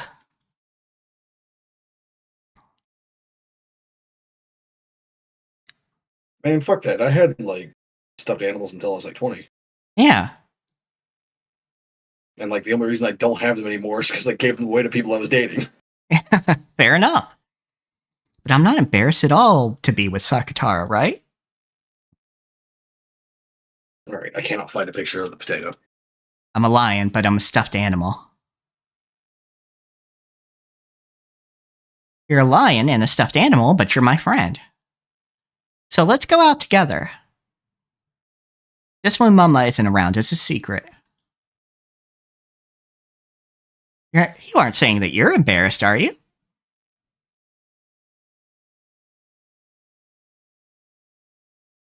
I'm not embarrassed, but the people outside are a little scary. See, I would have told her not to take the little bastard outside because like he fucking get damaged out there, you know? Yeah, get damaged, get lost. Or hell, feed into the fucking occultism and go, he's a familiar protecting our household. Yeah, something like that. But it's not like Rosa listens enough to her to even know to say some shit like that. Look, even knows what a fucking familiar is. Yeah.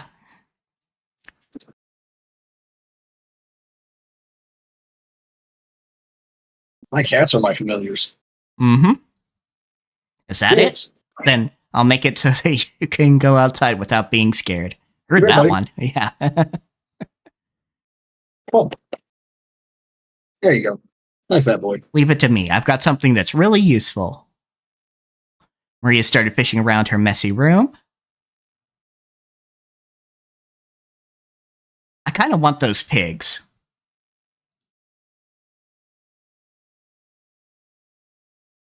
Those are very nice plushes.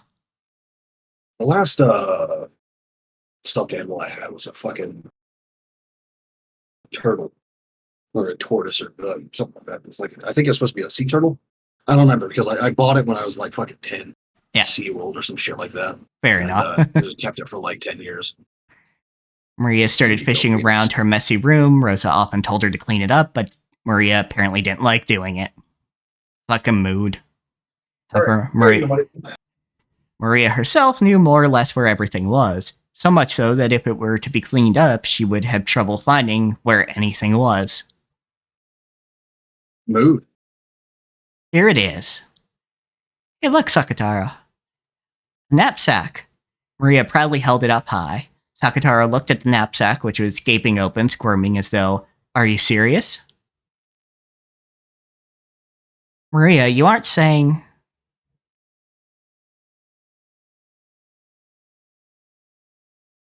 This way we can go shopping together and Sakatara won't be scared. Maria held Sakatara up and started stuffing him into the knapsack. At first she tried to stick him in head first, but then he'd be upside down and suffocate. So she pulled him out and tried pushing him in again feet first.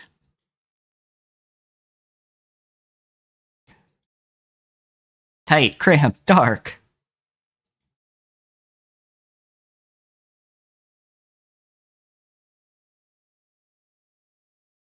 Look, it's alright. If you stick your head out, it isn't cramped, it isn't dark, and it isn't scary. Where in the world would you expect a 9-year-old not to have like a stuffed animal or something like that? Yeah, I think this is more a complex that fucking Ava gave her. Yeah, probably. So I'm just trying to think, like, literally, in like the last 300 years, at what point, where in the world would you not expect like a 9-year-old to have dolls or a stuffed animal or some fucking toy? Yeah.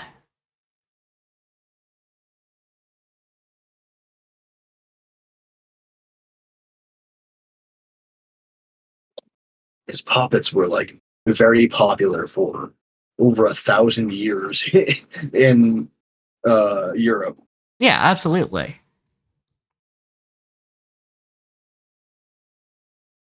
Yeah. Rich people are like aliens. Their emotions don't make any sense to us. Yeah, I mean, I guess. Yeah. Kinda.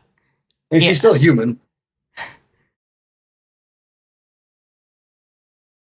Yeah, I mean, yeah, it's just probably what Rosa and her social class believe is that children should grow up basically after the age of 6 and not do frivolous things like have a favorite stuffed animal they take around with them. Which is fucking ridiculous. It is absolutely ridiculous. But that's probably the expectation that's being leaned on. So I might not have any fucking stuffed animals anymore, but I got plenty of like little charms that like I fucking bought for like $1 or whatever at some goddamn store. Like one of my favorite charms is like no joke, a little charm that I bought for like $3 at the local Chinese place where I live in Texas. Fair enough. So I've just had it for like 8 years. Yeah. I just sort of like loop it around one of my belt loops and make a I don't know what kind of knot it's called, but it's the one where you drop it through the knot and then tighten it by pulling it.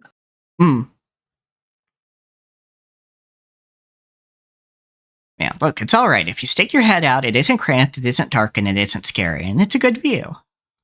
It's like a tiger's eye in the shape of a gourd, I think is what it is. Oh, neat. I don't know what kind of thing it is, but it's like a golden stone kind of thing. It's very tiger's eye. Yeah, you're right. Is it okay for me to go shopping with Maria like this? Yeah, it'll be fine. What should we get for dinner tonight? Come on, let's go out, Sakataro.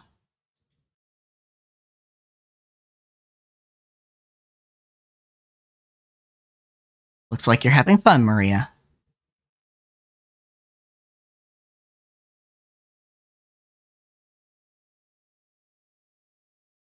Yeah, it's a lot of fun. Even things that would be lonely and boring alone all become fun with Sakataro.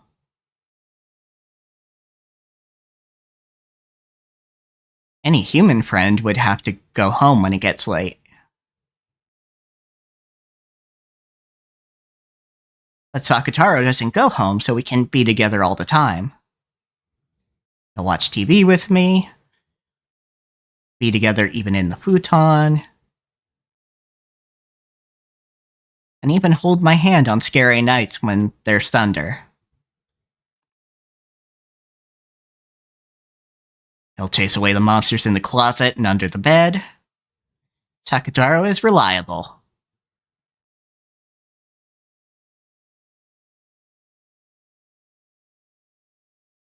Since I'm a lion, I'll show my courage and chase away any monsters that scare Maria. Honestly, I'm kind of unfortunately expecting that Rose is going to throw this thing out or something. Yeah. Or she's gonna lose it, or I don't know, but something's gonna happen to this fucking stuffed animal. Yeah. It's kind of like the nature documentaries. You see this crab? Get emotionally invested in this crab. It is now in danger. They were so close that it made me a little envious. I'm supposedly older now than Maria was then, but Maria really is my older sister, and I still haven't reached her level. If only I had a friend close by like Sakataro.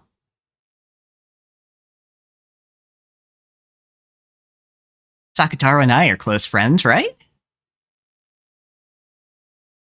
We're always by your side.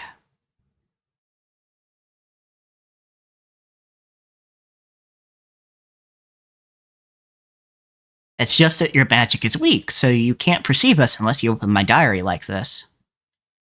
Uh-huh. God damn it! Granted, that's something Maria would say whether it was true or not. Yeah, I mean, definitely. It's just,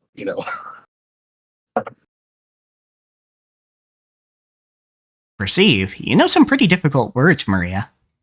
According to her, this world is full of magic and spirits, and they're as natural and nearby as a light breeze.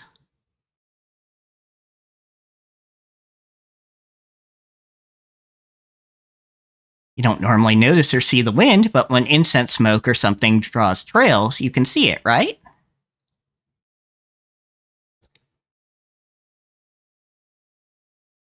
Right, and even if you can't see it, it's always nearby.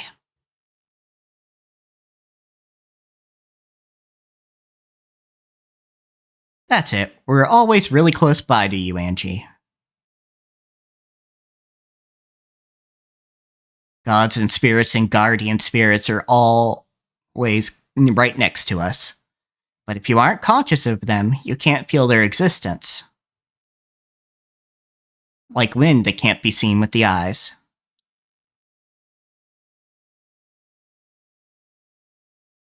All right, quit. Alright, catch you later, Quinn. have a good evening. But they certainly are near us, and if they draw trails in the smoke called magic, anyone can see them.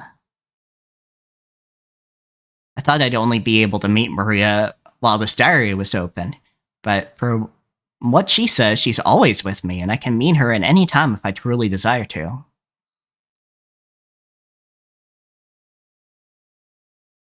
No, yeah, this is real witch shit right here. Yeah.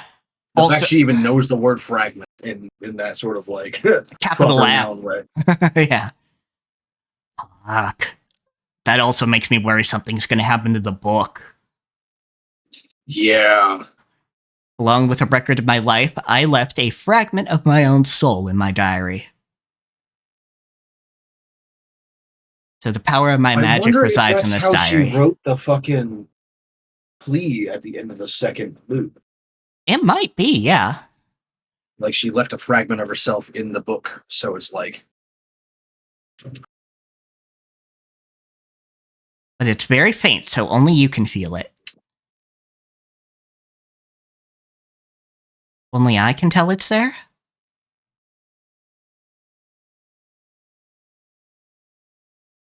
Yes, after all, the power of a witch resides in you, just like me.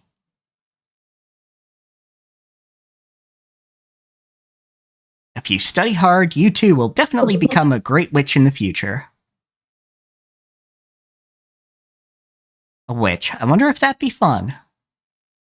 The problem I always like run into with urban fantasy stuff, where there's like real magic alongside like the actual like world that we're used to, is that if it really was just study, you would like anyone would be able to use magic at any point, right? Mm-hmm. Like even if you try to like say it's like, oh, but you never know like what's real and what's not. It's like, yeah, but you would just try it out, and like if it works, then it's real, and you like start to develop a sense for it, right? Yeah. So there's got to be like another component there of some kind. And like I always default personally to like the idea that just because like you know what's going on doesn't mean you know how to feel magic and how to act it. Yeah. That's what I always do. Instead of like this weird fucking magical talent bullshit that they've got going in this. Mm. Because like the idea of like in more magical talent just like pisses me off. Fair enough. Granted, that It's is like just Maria's understanding. no, I mean that's the Beto also said that. Oh, yeah, that's true. That's true. And Maria's understanding also came from Beto in the first place. So Yep. You got it. If you do that, you'll be able to know that Sakataro and I are always by your side, even without opening the diary. If you do that, every day will become fun. Hyan, do you want my attention, buddy? If you do that, I'll introduce you to many other friends. Yeah, buddy. You're handsome. If you do that, every day will get busy and very lively. There we go. Hi, handsome. Might be fun. I do was have not a talking. grimoire you left behind, Maria.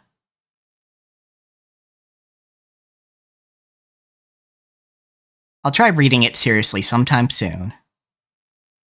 Okay, so she's got a bunch of theory in her brain even before she activated like the Stuff from Endless Burnt Witch shit. Castell, yeah. I'll try reading it seriously sometime soon. If I do that, I won't be all alone anymore. Right?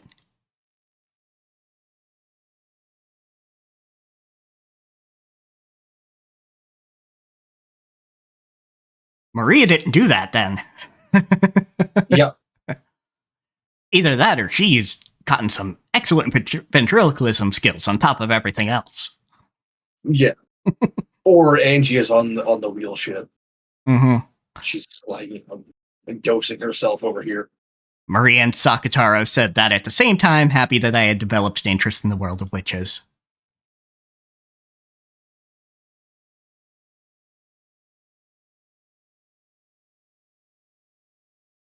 Sadly, I think that has to be it because I haven't slept since 3 a.m.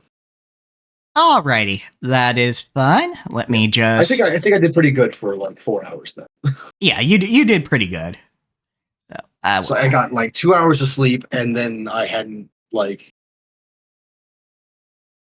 So I've been up 17 hours on 2 hours of sleep, and then before that I was up since my usual time at 1 in the afternoon. So yeah, so it's been a while since I had real sleep. Yeah, we will call it a wrap here, folks. Actually, no, because I woke up a couple hours early yesterday too. Shit. Mm-hmm. Yeah, get some sleep if you can.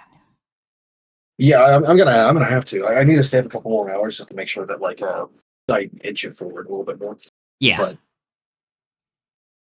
I'm getting to the point where I'm not able to really talk clearly. So like that's time to go. Even if I have the proper thoughts and everything is working inside the brain, it's not getting translated to the tongue as well as it should. Yep. So So good night, everybody. I will be back tomorrow with Elden